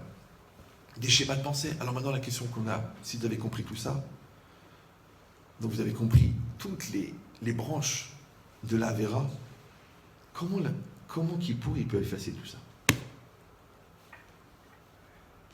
Vous me suivez ou non? Parce que plus vous réfléchissez à la gravité, plus vous avez du mal à imaginer que ça peut s'arranger comme ça. Et si vous allez dire, ah ben à ce moment-là, il valait mieux pas nous expliquer, comme ça on serait resté inconscient, en un seul mot, ouais. Vous savez, un malade, quand il n'accepte pas qu'il est malade, même le médicament, il ne marche pas. Ça ne marche pas. Ouais. La personne, elle doit accepter qu'elle a un défaut, sinon elle ne peut pas travailler la mida. Elle doit arrêter de transférer la culpabilité sur les autres, sinon elle ne peut pas évoluer personnellement. Donc c'est un moment ou un autre, tu vas avoir rendez-vous avec la vérité, et tu vas faire ce travail. Tu dis que ça fait mal. Tu sais ce qui fait mal? L'élimination des toxines. C'est ce qui fait mal. Moi, les enfants, quand ils étaient petits, vous savez, vous aussi, vous avez des enfants, vous savez, chaque repas de Shabbat, il y en a un qui fait une crise. Il veut cette place. Il m'a pris ma place, c'est normal. Donc, tu as deux solutions. Soit tu passes une demi-heure à faire la police avant de faire qui-douche, soit tu prends celui qui est le plus laxatif, c'est-à-dire celui qui génère le plus de transit dans la salle, tu le prends, tu le remets dans la chambre. Il fait... Tu mets dans la chambre. Alors... Et tu t'assois, tu attends. Alors les enfants, ils ne font pas qu'ils douchent. On attend que Haïm il se calme. Il dit, mais pourquoi il pleure? Moi j'adorais faire ça. Les enfants ils me disent, mais papa, pourquoi il pleure? Je dis, il a mal à la gava. Il a mal à l'orgueil. Mais tu sais, l'orgueil, pour arrêter d'avoir mal, il faut avoir mal. Le jour où tu n'as plus mal, tu t'es soigné. Et si ça te fait mal, à 6 ans, tu es capricieux. Ouais. Et à 35 ans, tu es manipulateur pervers. Mais c'est la même logique. Donc tu apprends à casser. Ça s'appelle Shvirat Amidot. C'est pour ça que c'est marqué Karov, Hachem l'inish berelev. Hachem est proche de ceux qui ont le cœur brisé. C'est-à-dire qu'Hachem s'adresse particulièrement aux déprimés. Non. Lève, c'est au singulier. Ouais. Souvent, lève au singulier, c'est l'Yetzerara. Parce que levav, bechol, levavecha, c'est au pluriel. Levav, c'est au pluriel. Alors Rachid dit, c'est Yetzerara, Yetzerataou. Mais lève, c'est au singulier. Donc c'est l'Yetzerara. Et quand c'est l'Yetzerara, Hachem est proche de celui qui a cassé son Yetzerara. Et si vous avez de la peine pour l'Yetzerara, parce que finalement c'est le meilleur compagnon de l'homme, il est avec vous depuis la jeunesse, sachez qu'il a été créé pour être détruit. C'est comme les mauvaises midotes, ça a été créé pour être détruit, exprès. Donc c'est une mitzvah de détruire le mal. Ça s'appelle Sourmera, dans l'espoir de faire le tov, vers Asetov. Donc il faut le faire. Et c'est une dynamique positive de casser. Ça s'appelle l'histoire Almenat Tivnot. C'est casser à condition de construire. Donc tu casses ce qui est mauvais en toi pour dévoiler ce qui est bon en toi. C'est pour ça que la seule manière d'être anav, c'est de casser l'orgueil. Si tu dis non, je garde l'orgueil, c'est normal, parce que moi aussi il m'a dit que c'est important, ça s'appelle l'estime de soi, ouais, mais je travaille la modestie. Donc je suis rien, mais quand quelqu'un me dit, je dis pour qui tu te prends toi? Non. La gava, c'est l'orgueil. L'orgueil, c'est la dignité des nuls. Les gens qui sont nuls sont obligés de frimer. Mais quand quelqu'un, il a cassé la tentation de frimer, c'est parce qu'il n'a plus besoin de se créer un personnage ou une carapace pour se protéger. Pourquoi ? Parce que fondamentalement, il sait qu'il est bon.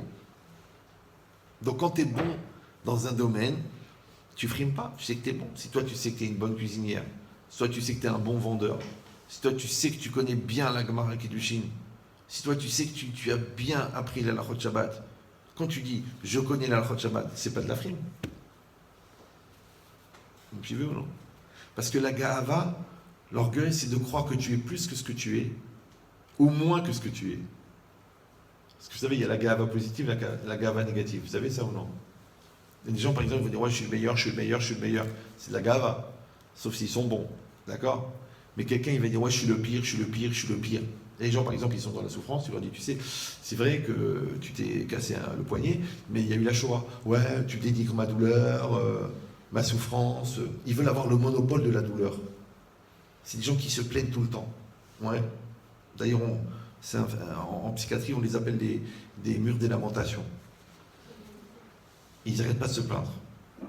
Tout le temps, toute la journée, ça va pas, c'est trop difficile, personne ne m'aime, on m'encourage pas, mon père m'a pas allaité, le rav ne m'a pas compris, la vie elle est trop dure, il pleut des fois, le magasin il est mal placé, toute la journée. Ils se plaignent, ils se lamentent. Et toi, lui, tu sais pas pourquoi, tu te dis c'est marrant, j'ai envie de lui mettre un bout de papier dans le nez depuis tout à l'heure, vu qu'il se prend pour le cotel. Mais un jour tu réfléchis, tu dis mais c'est quoi le projet d'être négatif, puisque tu vois que ça ne marche pas? Vous me suivez ou non? Encore tout à l'heure, une femme qui m'a téléphoné, elle m'a dit oui, c'est tout ça, c'est à cause de mon mari, J'ai dit écoutez madame, on ne va pas perdre le temps. Est-ce que votre mari, ce que vous lui reprochez, en fait, c'est une chose qu'il ne veut pas faire ou qu'il ne peut pas faire? Elle me dit mais c'est sûr qu'il ne peut pas. Alors s'il ne peut pas, pourquoi vous êtes en train de vous meurtrir, de lui exiger et d'être déçu d'une chose que vous savez qu'il ne peut pas le faire? Donc la démarche d'être en attente d'une chose que vous savez impossible, c'est du Yetzirah. Vous savez ou non? C'est quelqu'un qui ne veut pas, tu le convaincs, tu amènes des gens, tu l'emmènes chez un rave. Mais quelqu'un qui ne peut pas, un oiseau, tu lui dis écris un poème. Après tu t'énerves, ouais, pourquoi il n'écrit pas un poème? Qu'est-ce que c'est pour lui d'écrire un poème? Sa vie elle-même, elle est poétique, mais c'est un oiseau. Un oiseau, il n'écrit pas un poème. Oui, non. Maintenant, je rencontre des milliers de personnes qui sont déçues d'une chose qui savent impossible. Alors, il me dit, alors quoi, je ne dois pas être déçu? Je dis, non, vous devez apprendre à l'aimer tel qu'il est. Il me dit, mais je ne peux pas l'aimer tel qu'il est. Parce que comme il est, je ne l'aime pas. Donc, au lieu d'aimer votre réalité, vous aimez un espoir. C'est qu'est-ce qu'il dit, Menchetrit? Un espoir au singulier, désespoir au pluriel. Il faut aimer la réalité. Il faut aimer la personne. C'est pareil. Il faut aimer ta vie. Il faut aimer ta religion. Il faut aimer ta Torah. Non, t'es juif, tu regardes l'autre côté. D'accord? T'as une maison, tu regardes la maison de l'autre. T'as un corps, tu regardes le corps de l'autre. Donc tu t'aimes pas. Alors ça marche pas. Donc la voix négative, c'est négatif. L'autre jour, il m'a dit Rabbi Chetri, ma femme, elle est bête. Mais elle est d'une lourdeur. Mais c'est un cumul de nullité dans un espace confiné. Je lui dis, mais c'est une bracha pour toi. Mais il dit, pourquoi? Je dis, parce que si elle était intelligente, elle serait partie depuis longtemps. Et c'est ça la vie. Hein. La vie, c'est qu'un défaut, quand tu le regardes de l'autre côté, c'est une qualité. Vous me suivez ou non? Comme une fille, elle était en chidour. Elle m'a dit, Rabbi Chetri, il te rendait compte? Il m'avait promis, il m'avait juré, il m'avait truqué, il m'a encore insulté, il a encore mal parlé, il m'a insulté ma mère. J'en peux plus de cette colère et tout ça. Rabbi Chetri, qu'est-ce que je dois faire? Je vais, mais vous faites le halel avec bracha. Il dit, comment ça? Faites le halel avec bracha. Pourquoi? Parce que vous étiez ensemble 1 an. Il vous a manqué de respect. Il a cassé, vous êtes remis, il vous a réinsulté. C'est une bracha parce qu'il vous aide à partir. Imagine, il aurait été fait ça dans 1 an et demi, enceinte de 4 mois. Et toi, on va dire, eh ben, qu'est-ce que je peux faire? C'est mon bazal. Je reste avec lui. Les camps de la mort pour l'éternité. Donc, l'autre, en se conduisant mal, il t'a rendu service, puisqu'il t'a aidé à couper, il t'a aidé à séparer. Donc, tu vois, ce que tu voyais comme un défaut, c'est une qualité. Et dans toute la vie, c'est pareil. Donc, toi, tu peux prendre le négatif de la Avera et tu peux en faire du positif. Pourquoi? Parce que tu connais déjà la moitié du chemin, tu sais ce qu'il ne faut pas faire. Tu sais les terrains de fragilité dans lesquels tu craques. Oui.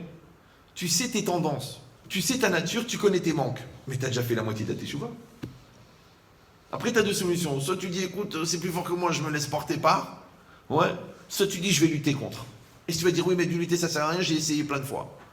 Alors, c'est une démonstration très simple. Vous prenez un élastique qui fait 80 cm. Quelle longueur il fait? 80 cm. Vous le plantez avec un clou d'un côté, vous le tirez sur 3 mètres. Quelle longueur il fait? 3 mètres. Vous le lâchez. Quelle longueur il fait? Non. Il fait 85. Vous me suivez ou non? C'est que toi, tu dis oui, mais j'ai fait tes chouvas, oui, j'ai pris ce mois d'Afayomi, oui, j'ai pas mangé des tablettes de chocolat pendant 4 mois. Après, j'ai recommencé, j'ai replongé, ça sert à rien. Non, non, non, parce que le projet, c'était pas 4 mois, le projet, c'était les 5 cm. Vous me suivez ou non? Avant, tu avais un coup de nerf, tu prenais 4 tables de chocolat. Alors tu dis, j'ai un coup de nerf, je prends du chocolat, c'est-à-dire que je suis manipulé par mes nerfs. Non, non, je vais prendre 2 carreaux de chocolat.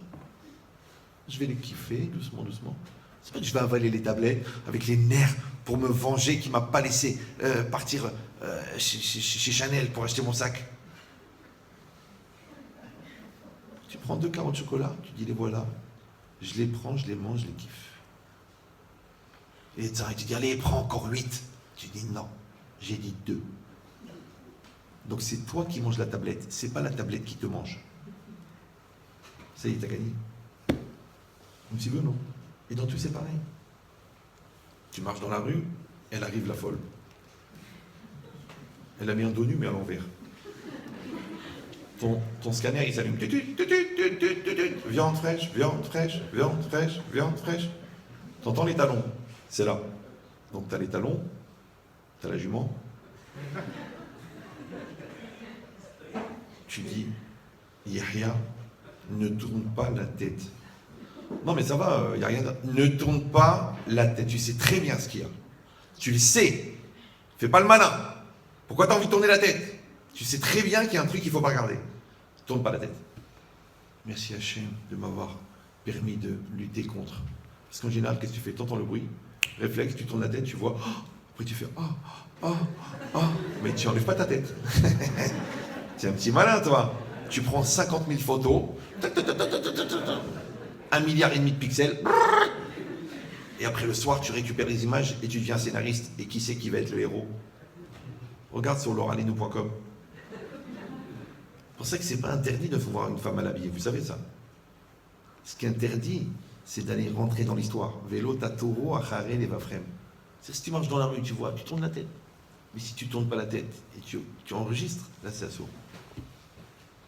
C'est ce qu'il dit le Tosfot. Tosfot il dit, si quelqu'un il marche derrière les femmes, au moment où elles rentrent dans la rivière, parce qu'il sait qu'elles vont soulever un peu la jupe, et qu'il va voir, si Dieu veut, un bout de mollet, tu vois le genre d'excité, ouais. Celui-là, qui fait exprès de rentrer dans la rivière, et qui attend, comme celui-là qui se met dans l'escalator, en attendant que l'autre elle monte l'escalier, ouais, ou qui se met en bas de l'échelle, en espérant que la bonne elle va aller chercher la boîte de sucre en haut, en l'ochelek le lamaba. Il n'a pas ou lamaba. Tu dis non, c'est pas possible, attends, quand même, c'est rien du tout. Là, c'est là que tu vois que l'Olam Haba, c'est pas seulement un problème du nombre de Averot, c'est un problème de Ma'out. Quelle est ta nature? C'est que si le centre de ta vie, c'est de voir la culotte en dessous de la jupe, qu'est-ce que tu vas faire au Olam Haba dans la lumière de l'enseignement de Rabbi Shimon Bar Yochai? Tu vas t'ennuyer à mourir et manque de peau, t'es déjà mort. Donc pourquoi on va t'embêter? Vous me suivez ou non? Donc en vérité, quand tu préserves tes yeux, tu montres quelle est ta priorité. Quand tu fais attention de dire des mots qui ne font pas de la peine à ta femme, oui, tu entraînes ton amour. Quand tu te casses la tête pour chercher la salade qu'il aime ton mari, tu renforces ton sentiment envers lui. En vérité, c'est ça ce qu'on fait. C'est où on est dans le laisser-aller de la pulsion animale, et ça, c'est la Avera et la Touma, ou on est dans la conscience de la recherche du rapprochement avec l'autre, qui n'est que le parallèle de la recherche du rapprochement avec Hachem. Et ça, c'est la maturité, et ça, c'est l'immaturité. Oui, parce que l'immature, on l'a dit, il a dit c'était plus fort que moi. Et le mature, qu'est-ce qu'il a dit? Il a dit, mais c'est ça que je veux. C'est ça que je veux. Il va voir sa femme, il dit, mon amour, je veux qu'on ait, tu vois, cette discussion qu'on a eue, on s'est posé, on a parlé, on a échangé, on n'était pas d'accord. On a trouvé le compromis, et on est heureux, et on se fait un bisou parce qu'on n'est pas nida. C'est ça que je veux, mon amour. Je veux ça tous les jours, tous les soirs. Ça s'appelle un strate de maturité qui a été atteint dans le couple. Tu fais pareil avec ton fils, et tu fais pareil avec Hachem. Et tu vas te promener, et tu parles à Dieu. Combien de fois j'ai dit à des religieux, vous parlez à Dieu? Ils me disent, non, je prie. Moi, j'y vais ou là? Il prie, mais il ne parle pas à Dieu. C'est comme Kippour. Vous savez qu'à Kippour, il y a un phénomène spécial, c'est qu'on ne mange pas. Vous avez expérimenté déjà, non? Oui. Maintenant, moi, j'ai remarqué un truc. Les gens qui jeûnent à Kippour, ils ont faim. Ça va? Souvent, les gens qui jeûnent, ils ont faim. Mais les gens qui prient, ils n'ont pas faim. Quand tu aimes ton travail, tu prends un petit café jusqu'à 10h du soir, tu ne penses même pas à manger. Ouais. Et quand tu t'ennuies à la maison, tu ouvres le frigo, tu prends un truc, tu reviens. Le confinement, les gens, ils ont pris 14 kilos. Pourquoi? Parce qu'ils s'ennuient. Et donc, c'est pareil. Si tu n'as pas un projet dynamique avec ton couple, tu t'engueules. Pourquoi? Pour rien. Si tu as un projet dynamique de préserver quelque chose qui existe, tu fais attention, c'est normal. Il y a un rave, il devait se marier. Il a dit à son père, papa, explique-moi Shalom Bayit. Il a dit, c'est très simple, mon fils. Quand tu te déshabilles, tu jettes les chaussettes par terre. Et il dit alors, eh ben, tu les prends, tu les mets dans le sac de la chaîne. Il sait tout, tout le reste, c'est du pirouchim. Mais si tu laisses les chaussettes par terre, c'est-à-dire que tu penses que elle, c'est la chifra qui va les ramasser. Donc toi, tu as le droit d'être négligent, et elle est soumise à ta lourdeur. Où il est le hesed, où il est le kavod. Toute la vie, c'est pareil. Donc tu mets les tefilines, mets-les bien, parce que tu les mets. Mets-les bien. Tu fais le Birkat Amazon, fais-le bien. Tu fais le Kriyat Shema, arrête-toi. Vite le lamida, non. Doucement. Je prends sur moi vraiment devenir un Eved Hashem. Shema, écoute, comprends, Israël, Hashem, Ayoveveye, Adonakol, Elokenu, c'est mon Dieu, Elokim, Hashem ou Elokim, Elokenu, il a une relation particulière avec nous en tant qu'Elokim. Hashem, encore Ayoveveye, Adonakol, Echad, 1, 8, les 7 cieux, plus la terre, 4, la direction, les 4 directions, plus l'herbe mitot, et je traduis Shema, Israël, Hashem, Elokenu, Hashem, Echad, Baruch, Shem, Kevod, Malchuto, Leolam, Vaed. Quand tu es dans cette mitzvah-là, le monde, il s'arrête. Peut-être tu fais le schéma et tu regardes l'autre. Il a une belle Rolex. Et tu réfléchis où j'ai garé la voiture. Après, tu ne sais pas si tu es dans le premier paragraphe ou dans le deuxième. Tu recommences. Et puis tu prends tes tzitzit, tu dis, mince, s'il y en a un qui est cassé. Après, en regardant, tu te dis, mince, j'ai une tache sur le costard. Comment je vais aller en rendez-vous? Où il est ton Kriyat Shema? Shifhalo. Donc si tu mets les tefilines comme ça à moitié, le schéma à moitié, l'armida, je te dis pas, ta tête, elle est partie en thérapie personnelle. Tu visites le monde. En Bretagne, quand vous avez commencé l'armida, il faut arrêter de réfléchir au monde. Les gens me disent, mais Rabbi Chetrit, ils vont trop vite, je vais rater la Hazara. Rate la Kedusha, rate la Hazara, rate. Tu pries maintenant, tu es devant Hachem, c'est ça qui compte. Doucement, doucement, doucement, doucement. Chaque passouk, chaque mot, chaque mot, chaque mot, chaque lettre, chaque mot, chaque lettre, chaque bracha, Baruch, Ata, Hachem. Comme un korban que tu amènes devant Hachem, tu lui amènes un Kohen Gadol, tu as les habits du Kohen Gadol, l'Amida, c'est l'Avoda devant le Mizbeach, ou le Rovdo Bechol Levavchem, et tu prends et tu amènes le korban, et le korban c'est le Shem Hachem. Mais qu'est-ce que tu t'en fiches du monde entier? Puisque tout le projet de l'Amida, c'est cette proximité avec Hachem. Et bizarrement, c'est quoi la kapara? C'est la proximité avec Hachem. Parce qu'on a dit, c'est quoi la Touma? La Vera, c'est la Touma. La Touma, c'est quoi? C'est la Khatitsa. La Khatitsa, c'est quoi? C'est la séparation entre toi et Dieu. Donc la matière, elle fait la séparation entre toi et Dieu. Or, il y a deux choses qui te séparent de Dieu. La matière et l'orgueil. C'est pour ça que quand tu fais tes chouvas, au Beth Amikdash, tu dois amener un korban et tu dois faire tes chouvas. La teshuva sans le korban, ça ne marche pas. Le korban sans la teshuva, ça ne marche pas. Maintenant, c'est quoi le korban? C'est de la matière. Donc, puisque ce qui t'a séparé d'Hachem, c'est la matière, donc tu dois sacrifier la matière. C'est pour ça que le mot korban, il vient du mot karov, qui veut dire proche. Et les akriv, ouais, ça veut dire les akriv, c'est-à-dire approcher un korban, offrir un korban. En vérité, c'est toi qui te rapproches en enlevant ce qui te sépare. Vous avez compris cette logique ou non? Comme un homme et une femme, qu'est-ce qui sépare un homme et une femme? L'orgueil et l'égoïsme. C'est tout. Ça s'appelle l'amour-propre. L'orgueil et l'égoïsme. Après, toutes les déclinaisons, les perversités, les méchancetés, la cruauté, la lourdeur, c'est ou un dérivé de l'orgueil ou une dérivée de l'égoïsme. Maintenant, la Torah, elle a donné un tikkun extraordinaire. Pour détruire l'égoïsme qui te sépare de ton conjoint, il y a le hesed, il y a la bonté. Et pour détruire l'orgueil qui te sépare de ton conjoint, il y a la karatatov, la reconnaissance. Parce que dire merci, ça casse l'orgueil. Oui. Et donner, ça casse l'égoïsme. Donc quand tu as cassé ce qui nous sépare, on est proche. C'est pour ça que la Mishnah, elle dit Ashrechem Israël, Amar Rabbi Akiba, Ashrechem Israël, soyez heureux Israël, Lifnemi atem metahirim, devant qui vous vous purifiez, ou mi metaheretrem, et qui vous purifie. Avichem shebashamaim, votre Père dans le ciel. Shenemar vezarakti alechem ma'im teorim, je verserai sur vous des eaux pures. Veomer, et donne deuxième explication, Mikvé Israël Hachem. Le mikvé d'Israël, c'est Hachem. D'accord? Ma mikvé metaher et atmeim, af akadosh baruch hu metaher et Israël. La manière que le mikvé rend pur les gens impurs, la manière Hachem, il purifie les bénis Israël. Maintenant, vous avez jamais demandé comment le mikvé il rend pur? C'est une loi de la Torah. D'accord? Quelqu'un qui a touché un mort, il est impur, il va au mikvé. Une femme, elle a été touchée par la mort. Parce que ce sang-là, il aurait pu être fécondé. Quand il n'a pas été fécondé, il meurt. Quand il meurt, il coule. Quand il coule, il rend la femme impure. C'est pas que Chas Shalom, la femme, elle est impure. Elle est impure. La femme, elle est pure, la pauvre. Mais elle a été touchée par un sang impur, qui la rend impure. Et comme la vie, elle a été créée en 7 jours, donc elle a besoin de 7 jours de pureté. Comme quelqu'un qui a touché un mort, il a besoin de 7 jours de pureté. Ok. Maintenant, qu'est-ce qu'il va faire? Il va aller dans le mikvé. C'est quoi le mikvé? Ça représente le liquide dans le ventre de la maman. Et là-bas, l'enfant, quand il était là-bas, il était en dehors de toute influence, il était pur, et c'était la source de la vie. Donc la seule manière d'éliminer la pollution de la mort, c'est de retourner dans la source de la vie. Ça va? En résumé. Maintenant, le problème du mikvé, c'est qu'il ne faut pas de hatzitza.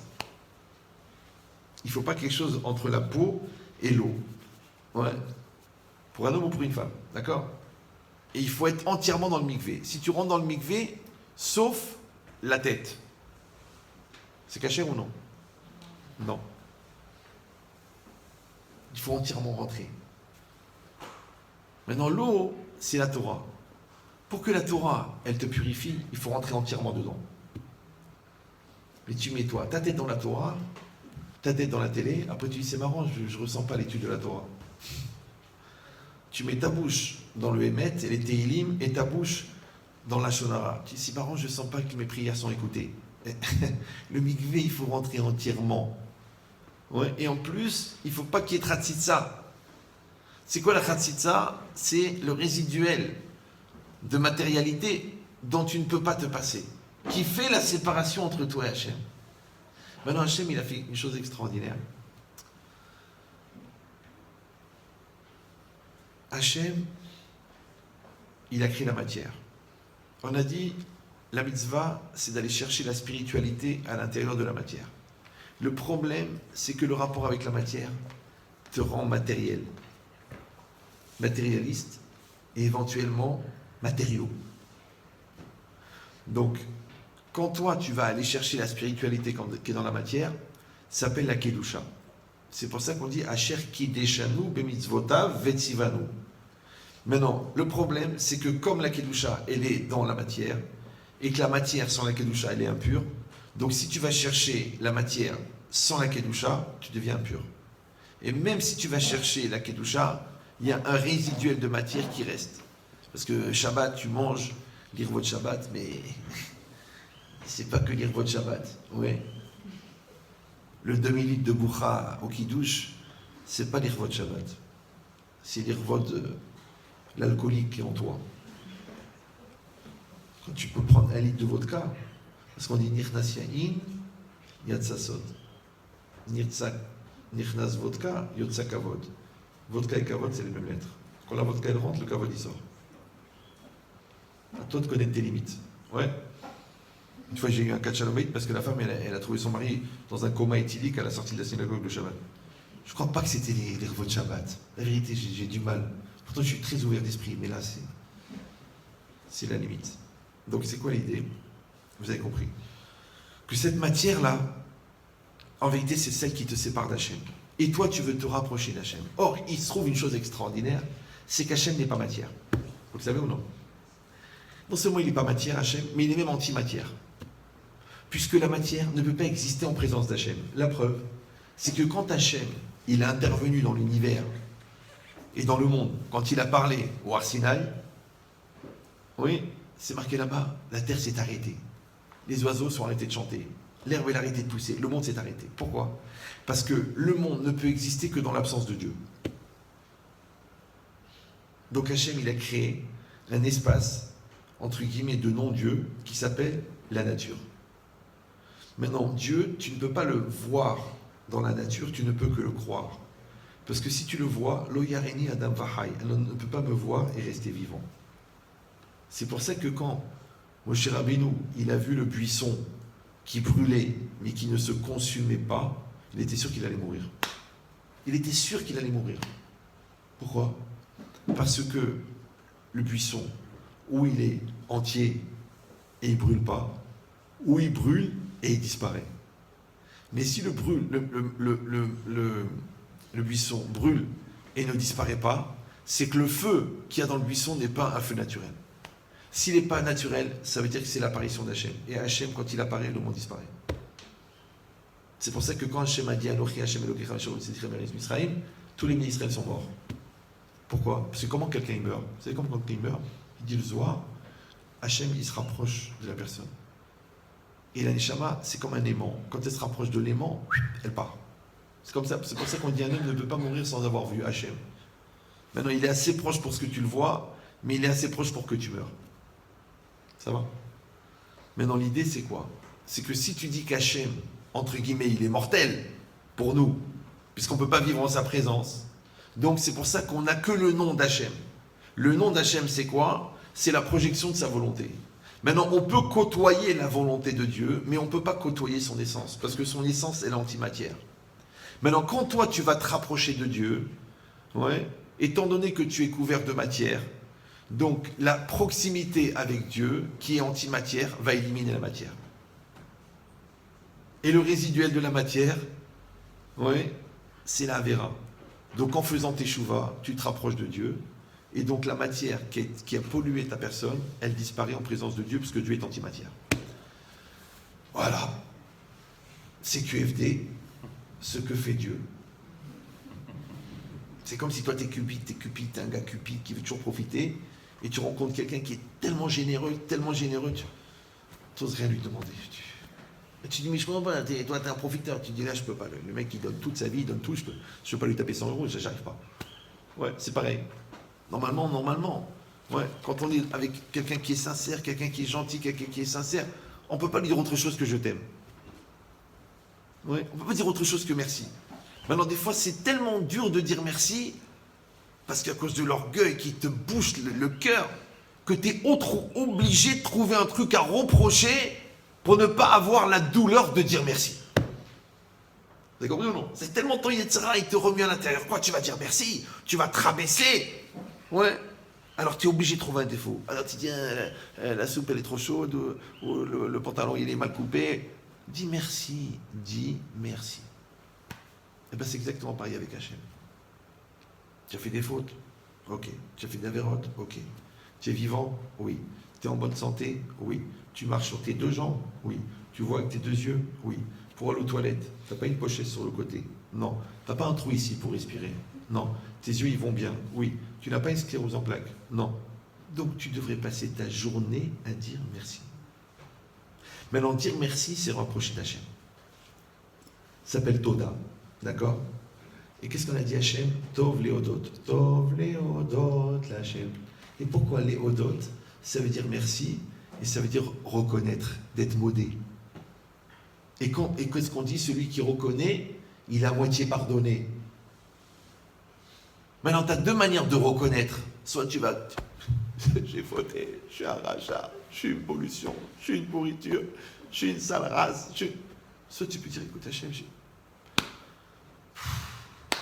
avec tout ce que tu m'as donné, j'ai honte.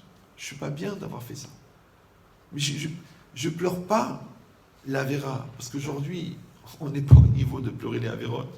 Vous savez, les gens, ils allument la lumière Shabbat par erreur et disent c'est assourd, qu'est-ce que j'ai fait? Allez, je vais réviser la halachot Shabbat. Mais si quelqu'un les a plantés de 100 000 euros, ils ont une haine. Et cette haine-là, tu devrais l'avoir envers toi quand tu as fauté.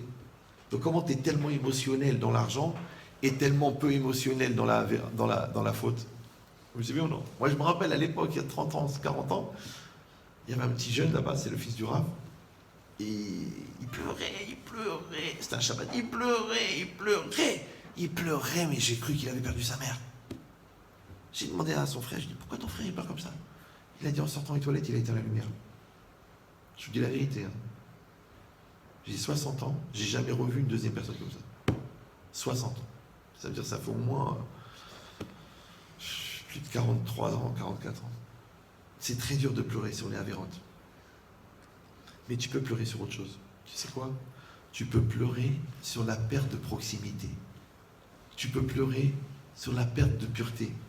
Tu peux pleurer sur ce que tu as, le manque à gagner en spiritualité. Et tu vas dire, mais à quoi ça sert de pleurer? De toute façon, maintenant, c'est fait. Voilà, je suis ce que je suis. Alors, je vous donne un secret. Vous savez qu'il y a le présent, le passé, le futur. Vous êtes au courant? Oui? Oui ou non? Voilà. En vérité, c'est faux. En fait, le présent, il est présent. Le passé, il est encore présent. Et le futur, il est bientôt présent. Donc le passé, c'est un présent qui est passé. Et le futur, c'est un présent à venir. C'est pour ça qu'on l'appelle l'avenir. Maintenant, si je dis qu'en vérité, le présent, passé, il est encore présent. La preuve, les gens disent, bon, c'est du passé. Allez, il faut oublier. Mais quand tu te retrouves dans l'ascenseur, avec la personne qui t'a fait du mal quand tu avais 8 ans, pourtant tu as 38 ans, tu te retrouves avec les sueurs, le stress et l'angoisse, comme si c'était la veille. Alors, soi-disant, c'est passé. Donc le présent, le passé, il est encore présent. Ça va ou non? Dis-moi, avant de faire la Vera, tu étais cachère, tu étais sérieux, tu étais pur. Ça va? Tu dis, oui, mais j'étais jeune, oui, mais j'étais inconscient, oui, mais j'étais nia, j'étais hnin. Mais ce passé-là, il a existé. Oui, non? Maintenant, s'il a existé, il existe encore. Tu dis, oui, mais j'étais jeune, j'étais nia. Ben, tu sais ce qu'il y a? La pureté que tu avais à l'époque, en tant qu'inconscient, maintenant que tu as développé ta maturité, tu peux la retrouver, mais de manière mature. Vous savez ou non? Comme à l'époque, tu es à la yeshiva, tu étudiais parce qu'on t'a dit qu'il faut étudier, alors c'est le CDR, Mais maintenant, tu as 38 ans, tu as 40 ans, il est 2h du matin, tu n'arrives pas à dormir. Tu prends ta Guémara, tu lis doucement. Abaye Omer, comme ça, on peut dire ça. Rava, il a dit ça, ok, tu regardes Rashi, tu t'intéresses, tu vois, tu mets Dayek, tu te dis, c'est bizarre, pourquoi il a dit ça? Hop, tu ouvres le marcha, il pose la question. Tu vois ce limoud là? C'est pas ton père, ta mère, le stress, l'angoisse, la peur. Non, tu fais un limoud, maturité pure, bonne. Ça, c'est ta jeunesse. Mais c'est ce que tu aurais dû vivre à l'époque.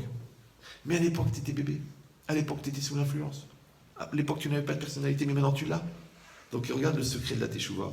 C'est que tu peux retrouver la candeur de l'époque, sauf que maintenant, elle est véhiculée par ta maturité, alors qu'à l'époque, elle était véhiculée par ta jeunesse.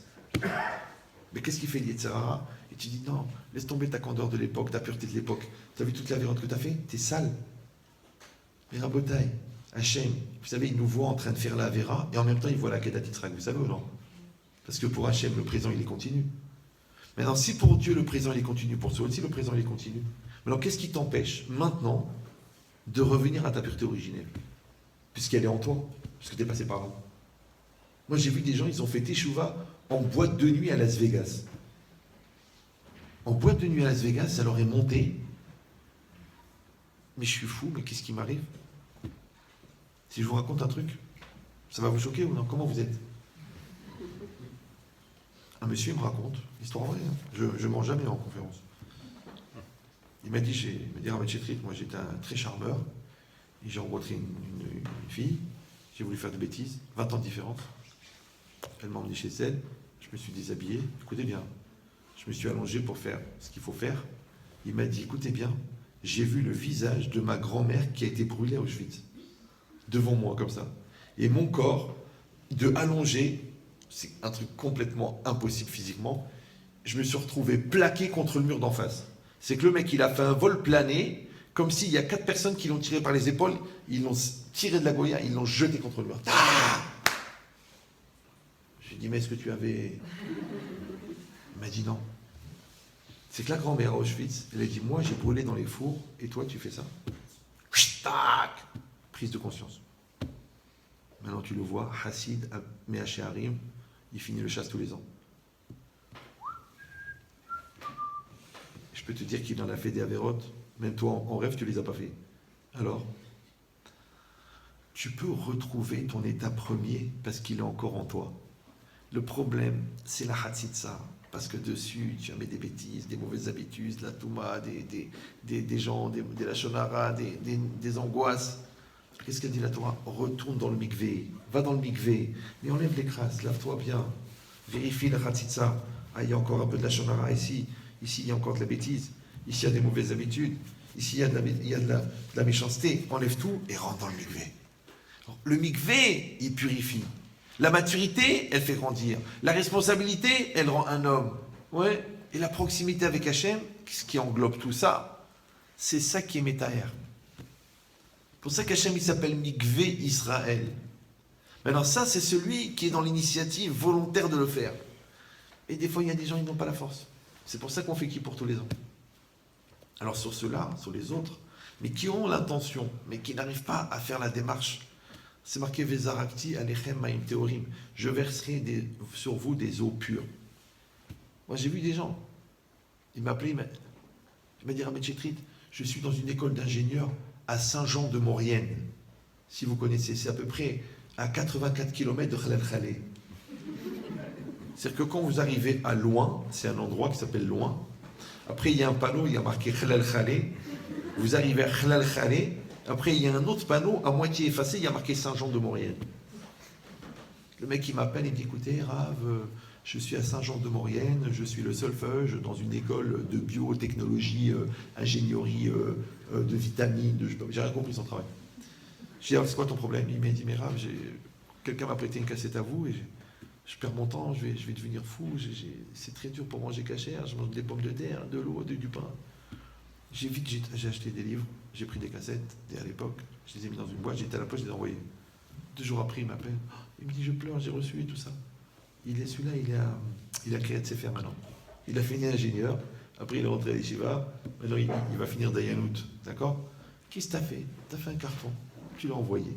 Je me suis dit, oui ou non? Toi c'est pareil, t'as ta voisine, elle te regarde comme ça. Elle dit, c'est une perruque? Oh, c'est bien fait, hein, c'est beau, hein, comme ça. Ah, quand même, hein. Ah oui, moi aussi je suis juif.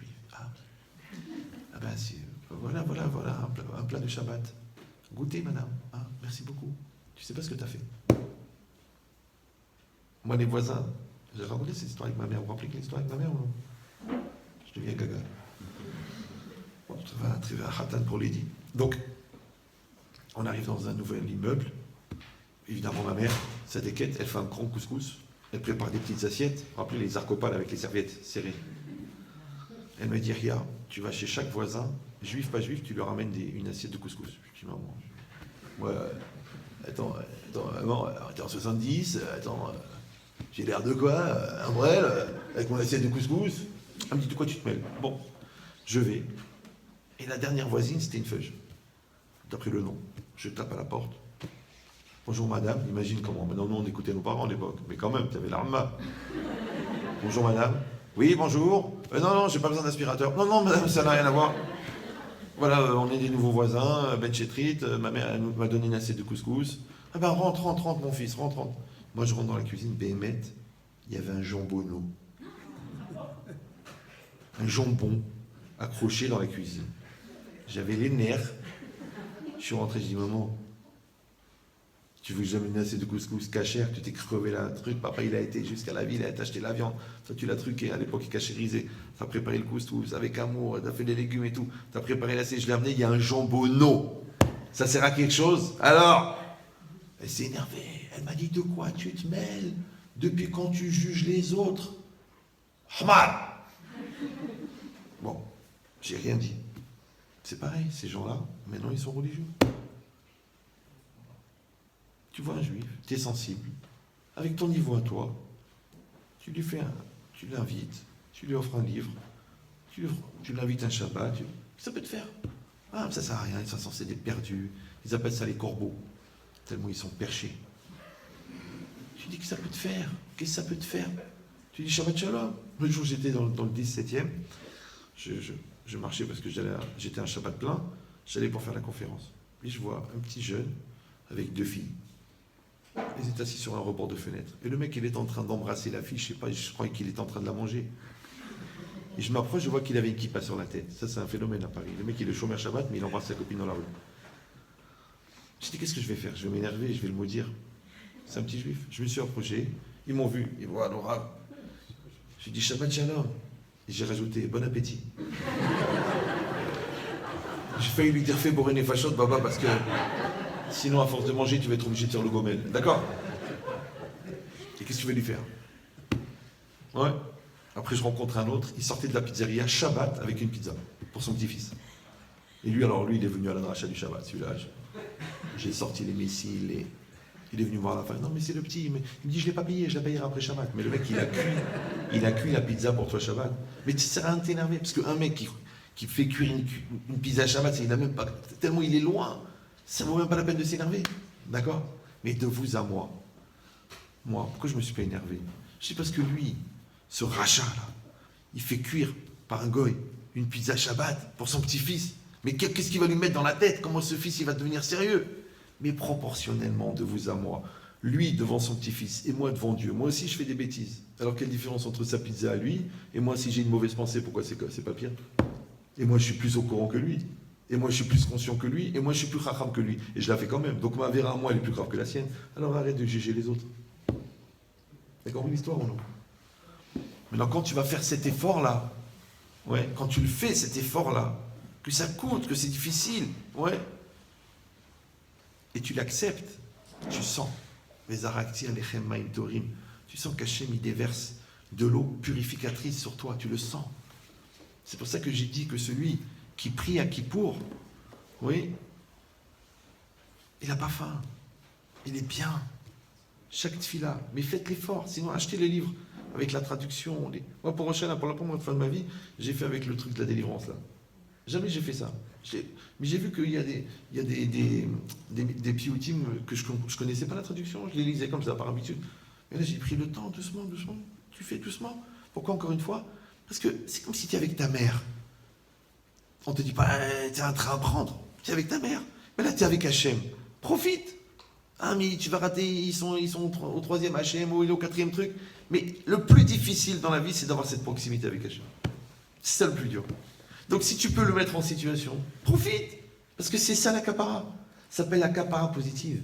Parce qu'il y a la kapara négative, par les souffrances, par les sigoufim, par les coups, mais il y a la kapara positive.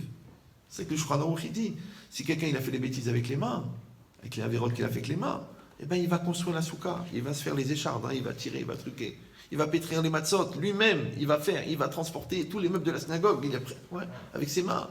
S'il a fait des avérotes avec les pieds, il va faire des mitzvot avec ses pieds. S'il a fait des avérotes avec ses yeux, il va apprendre, il va lire. S'il a fait des avérotes avec ses oreilles, eh ben, il va écouter des mitzvot, des livrets Torah, des choses positives. Ça veut dire c'est ça la kapara. On peut faire une kapara positive. On n'est pas obligé de faire une kapara négative.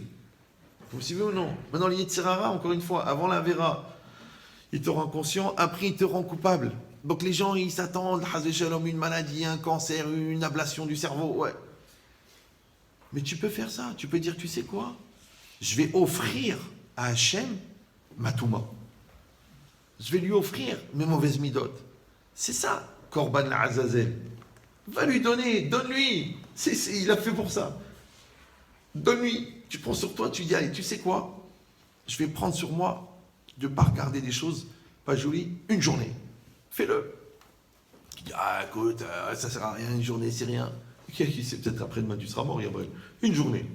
Parce que c'est dur, une journée, mais c'est moins dur que de dire toute la vie. Tu le fais. Après, tu dis, je fais 4 Mishnayot, c'est tout. Après, j'arrête. 4, c'est tout. Après, je ne fais pas la Shonara pendant une journée. C'est tout. Tu le fais. Moi, j'ai des très grands dépressifs, ou des gens qui prennent de la drogue ou quoi. Je les chauffe, je les encourage, je les fais. J'ai dit, tous les jours, tu m'envoies un texto. J'ai passé une bonne journée. C'était pas évident aujourd'hui. Ils tiennent jour après jour, jour après jour, jour après jour, ils s'en sortent. Pourquoi? Parce que si le gars il dit je vais m'en sortir, c'est fini, il n'arrivera pas. Au bout d'une semaine, il craque. Mais du court terme, ça s'appelle le séquençage, tu peux le faire. C'est pareil. Toi, tu vas chez Hachem, tu dis Hachem, écoute, voilà l'âge que j'ai, voilà ce que j'ai vécu, voilà ce qui s'est passé, voilà l'année qui s'est passée. Mais ça y est, maintenant je veux la pureté. Ça y est, ça suffit. Je vais être bien. Je vais avoir la liberté de la pureté.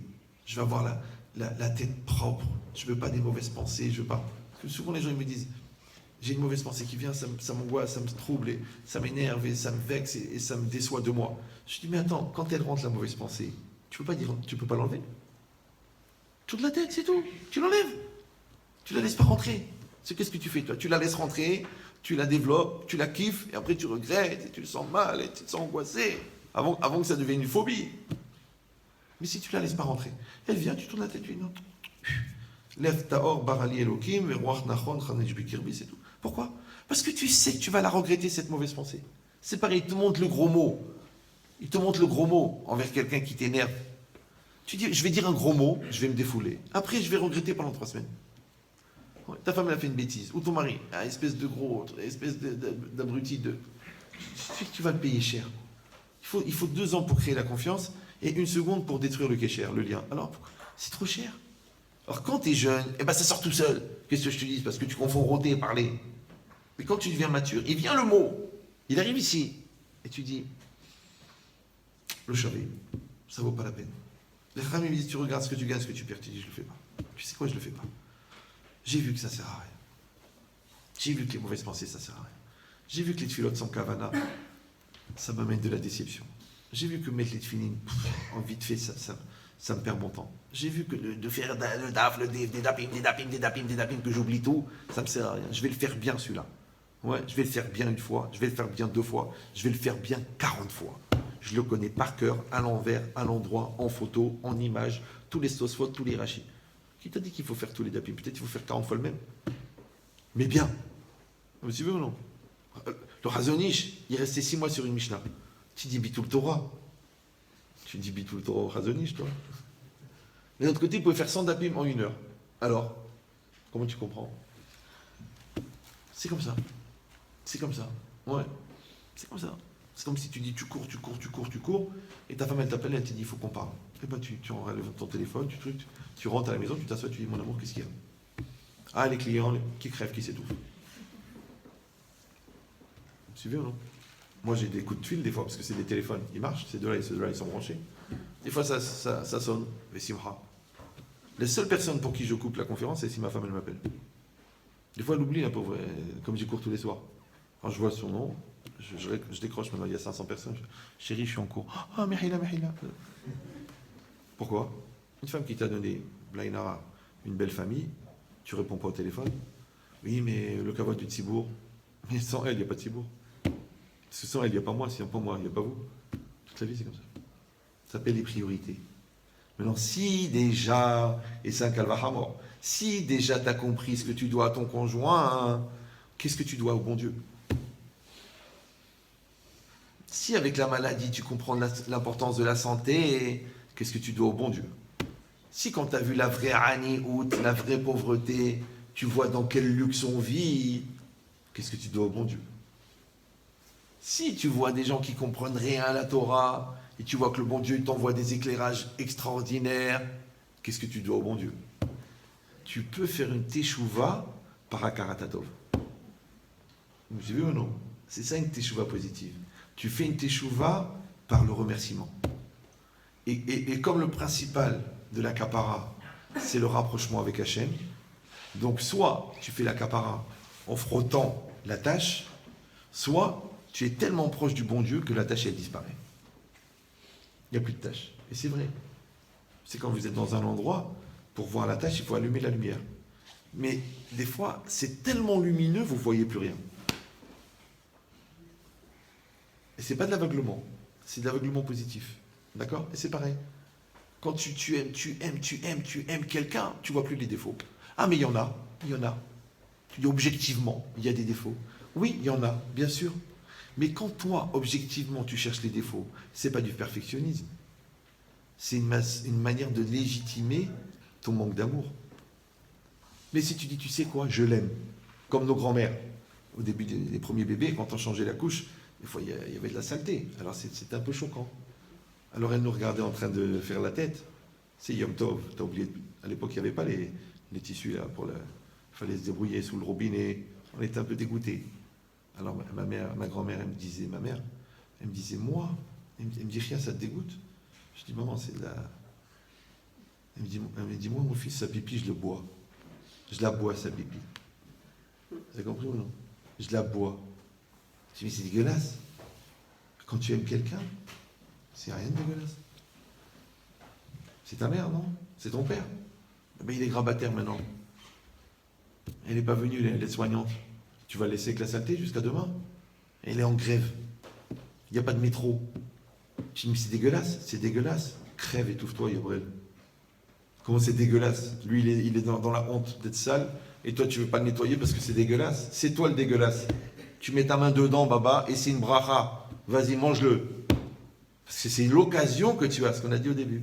Alors Hachem, il est venu nous chercher dans notre saleté, dans notre crasse, dans notre avéra, dans notre mensonge, dans notre hypocrisie, dans notre lourdeur, et il nous a envoyé la teshuva. Et nous, qu'est-ce qu'on fait? On fait les difficiles. Ah, c'est pas évident, peut-être pas cette année, je vais y aller doucement, c'est difficile, il faut que je m'arrange. C'est comme les gens que je leur dis, casse avec ta maîtresse, t'es en train de détruire ta femme, il dit, il faut que je la ménage, je vais lui annoncer doucement. Comment tu lui annonces doucement à ta maîtresse, et ta femme elle est en train d'attraper un cancer de rama, tu l'envoies paître, celle-là tu la pousses par la fenêtre, elle t'a pourri ta vie. Genre tu fais attention à ne pas choquer la maîtresse. La maîtresse qui t'a détruit ta vie, qui t'a mis la touma dans ta vie, tu veux la ménager. C'est exactement pareil. Toi, maintenant, tu fais cet effort-là de dire merci Hachem et tu t'investis pour dire c'est ça que je veux pour l'avenir. Donc maintenant, Hachem, qu'est-ce qui se passe? Il est venu, l'ange, le Satan, pour accuser. Il a amené un dossier avec 247 000 avérotes. Il est là pour ça. Et quand il commence sa plaidoirie d'accusation, n'ayez pas peur. Même si vous pique, il va mettre au moins une semaine pour vous manger le nez. D'accord? C'est incroyable. D'accord? Donc c'est quoi l'idée? C'est que le Satan, il est là pour accuser. Vous savez comment ça se passe? Si un enfant il a fait une bêtise, et que son père il rentre à la maison, et son père il s'approche pour lui dire bonjour, le gars il se fait comme ça. Qu'est-ce que tu dis? Celui-là, il a quelque chose à se reprocher. Mais si dès que le père il rentre, le fils il rentre, il dit papa, il faut que je te parle, tout de suite. Qu'est-ce qui se passe, mon fils? Papa, j'ai fait une grosse bêtise. J'avais très faim, j'ai pris 20 €, j'ai été acheter une pizza, j'ai pas demandé la permission. Mon fils, c'est pas bien ce que tu as fait. Mais viens, je t'embrasse parce que tu l'as reconnu. Toi, tu peux avoir un rapport de maturité avec Hachem. Donc il n'aura pas besoin de te mettre la treha pour que tu prennes conscience, puisque tu as développé toi-même la conscience. Mais si toi tu fais l'immature, parce que tu dis oui c'est difficile, j'arrive pas à changer, j'ai mes copains, tout le monde me regarde, et j'ai l'air de quoi? Le religieux. Ah bon? Donc tu comprends pas. Quand tu comprends pas, il t'explique mieux. Covid ou pas Covid? Il t'explique mieux, parce que tu comprends pas. Mais si tu comprends, il n'a pas besoin de t'expliquer, parce que tu comprends. Mais si tu veux ou non, t'es fif, ton père il te fait comme ça, tu dis ok. Toi tu fais non, je vois pas. Alors viens, je te donne 10 bonnes raisons de comprendre. C'est normal dans la vie. C'est-à-dire que le degré d'immaturité de l'homme, il augmente le degré de violence d'Hachem. Donc si toi, tu fais le Eved révolté, Hachem, il devient le Melech intransigeant. Mais si toi, tu fais l'enfant dans le repentir, Hachem, il attend que ça, de te prendre dans les bras comme un père. Donc Avinu Malkenu, c'est toi qui décides. C'est ça que les gens ne comprennent pas. C'est toi qui décides. Et c'est quoi ça? C'est un niveau de maturité. Donc Kippour, c'est un moment de maturité. C'est pour ça que normalement, On dit Ashrechem Israël, il a dit Rabbi Akiba, mais quel bonheur d'avoir un jour comme ça. Mais moi je vous dis, le bonheur, c'est pas d'être pardonné. Parce que d'être pardonné, c'est pour les consommateurs qui sont contents de pouvoir éviter de payer. Ouais. Le bonheur, c'est qu'on t'a donné l'opportunité d'avoir un moment de proximité comme ça. Vous savez, il y avait un rave, sa femme, elle a attrapé la maladie. Elle a été malade pendant 7 ans. Elle est partie de ce monde. Il y en a, il a été le voir, il a dit, Rave, ça vous fait pas de la peine d'avoir perdu une femme pareille après 7 ans de souffrance? Il a dit ce qu'on a vécu en proximité, en promiscuité, en complicité, en solidarité en 7 ans. C'est ce que des gens ils vivent en 4 vies de couple, en 160 ans. Donc c'est pas comparable. Donc l'idée c'est ça. Si quelqu'un il est dans cette logique-là, où il veut de l'essentialité, il veut de la pureté, il veut du bien-être, il veut de la maturité avec le divin, ces 24 heures, ils deviennent bénis. D'ailleurs, c'est tellement dur de perdre cette proximité avec Hachem qu'on avait jusqu'à la sortie de Kippour, qu'ils disent les commentaires, Hachem il a mis Soukot juste à côté. Parce que dans Soukot, tu es jour et nuit avec Hachem. Et tu manges pour Hachem dans la Souka. Et tu dors pour Hachem dans la Souka. Et chaque bracha, tu l'as fait dans la Souka. Et tu étudies dans la Souka. Et la Souka, ça représente Hachem. Donc ça veut dire Hachem, il dit, je sais que c'est difficile de quitter cette proximité. Alors vous allez rester 7 jours dans la Souka, et cette proximité avec Hachem dans la Souka, comme elle dure 7 jours, 7 jours, c'est les 7 jours de la création du monde, c'est ça qui va conditionner jusqu'à Pessah, de garder ce lien de proximité. Et la Emouna, vous savez très bien, c'est pas une connaissance, c'est un état de conscience. Donc cet état de conscience, puissance, que tu avais à Kippour, parce qu'il n'y avait pas la bouffe, parce qu'il n'y avait pas le kavod, parce qu'il n'y avait pas les envies, parce qu'il n'y a pas les mauvaises pensées, parce qu'il n'y avait pas de la shonara, cette proximité tellement belle, tellement puissante, oui, tu t'en imprègnes et tu essayes de la faire durer ensuite pendant les 8 jours de la Souka. Et qu'est-ce qu'il dit le Rav Simcha Zissel? L'épreuve de la Souka, c'est d'être joyeux pendant 8 jours. T'arrives à ne pas faire la gueule une fois en 8 jours, toi? T'arrives à ne pas te plaindre? Genre il pleut, il fait froid, les enfants ils n'ont pas pu venir, on a oublié d'acheter l'eau, il y a encore un imbécile qui a débranché la minuterie. Tu arrives à ne rien dire de négatif pendant 8 jours. Si tu arrives à ne rien dire de négatif pendant 8 jours, tu as reproduit 8 jours ce que tu as eu 24 heures. Une journée, 24 heures, 7 mois, 7 ans, 70 ans, c'est pareil. C'est un format. Donc on souhaite, Bézat Hachem, qu'on réussisse à vivre un Yom Kippour, ouais, de regret, mais dans la simcha, de maturité, ouais, de kapara positive. Encore une fois, je ne pense pas, pour moi je ne suis pas le gars de l'adore, mais je ne pense pas qu'on a le niveau de la kapara négative. Parce que qui c'est qui pleure pour ses avérotes? Ouais. Mais encore une fois, on peut pleurer pour la perte de proximité à cause de l'avéra. Alors on rappelle que le cours est dédié pour la fois chez les maths de Véronique Esther Bat Elisa Giza, et aussi pour le Rav Mahlouf Ben Tamar, pour Véronique, il faut dire Amen chez les Juifs, c'est comme ça. Pour Véronique Esther Bat Rachel Solange, pour Jean-Luc Chaim Ben Gisèle Baya. On souhaite un bon accouchement à Anaël Bat Esther. Et la Tzlacha pour les personnes qui ont sponsorisé, pour Ben Sion Ben Pnina, Amen. Alina,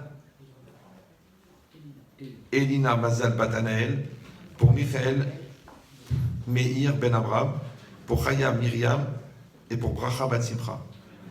Et à Mavdil, on va demander aussi que le cours soit dédié pour les Ilou Nishmato du Rav Tzadik Rav Meir Sebag Ben Zohara Zichron Livracha Hashem Elem Shalei Shama parmi tous les amis d'Israël. Je rappelle que cette soirée, elle a été mise en place par le Collège Les Rêves, à l'initiative bien sûr de notre ami Johan Senior, qu'on remercie très fort. Il faut l'applaudir, c'est lui qui a fait tout le travail. Est-ce que cette initiative, elle vous a plu? Ah, ça me fait plaisir, vraiment, j'ai bien fait de venir. Donc tous les soirs, tous les jours, il y a des choses qui sont mises en place.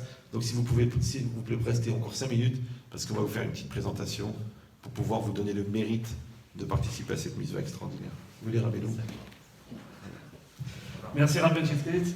Comme d'habitude, on s'est régalé par votre achat. Donc ne partez pas, on va faire vite. Donc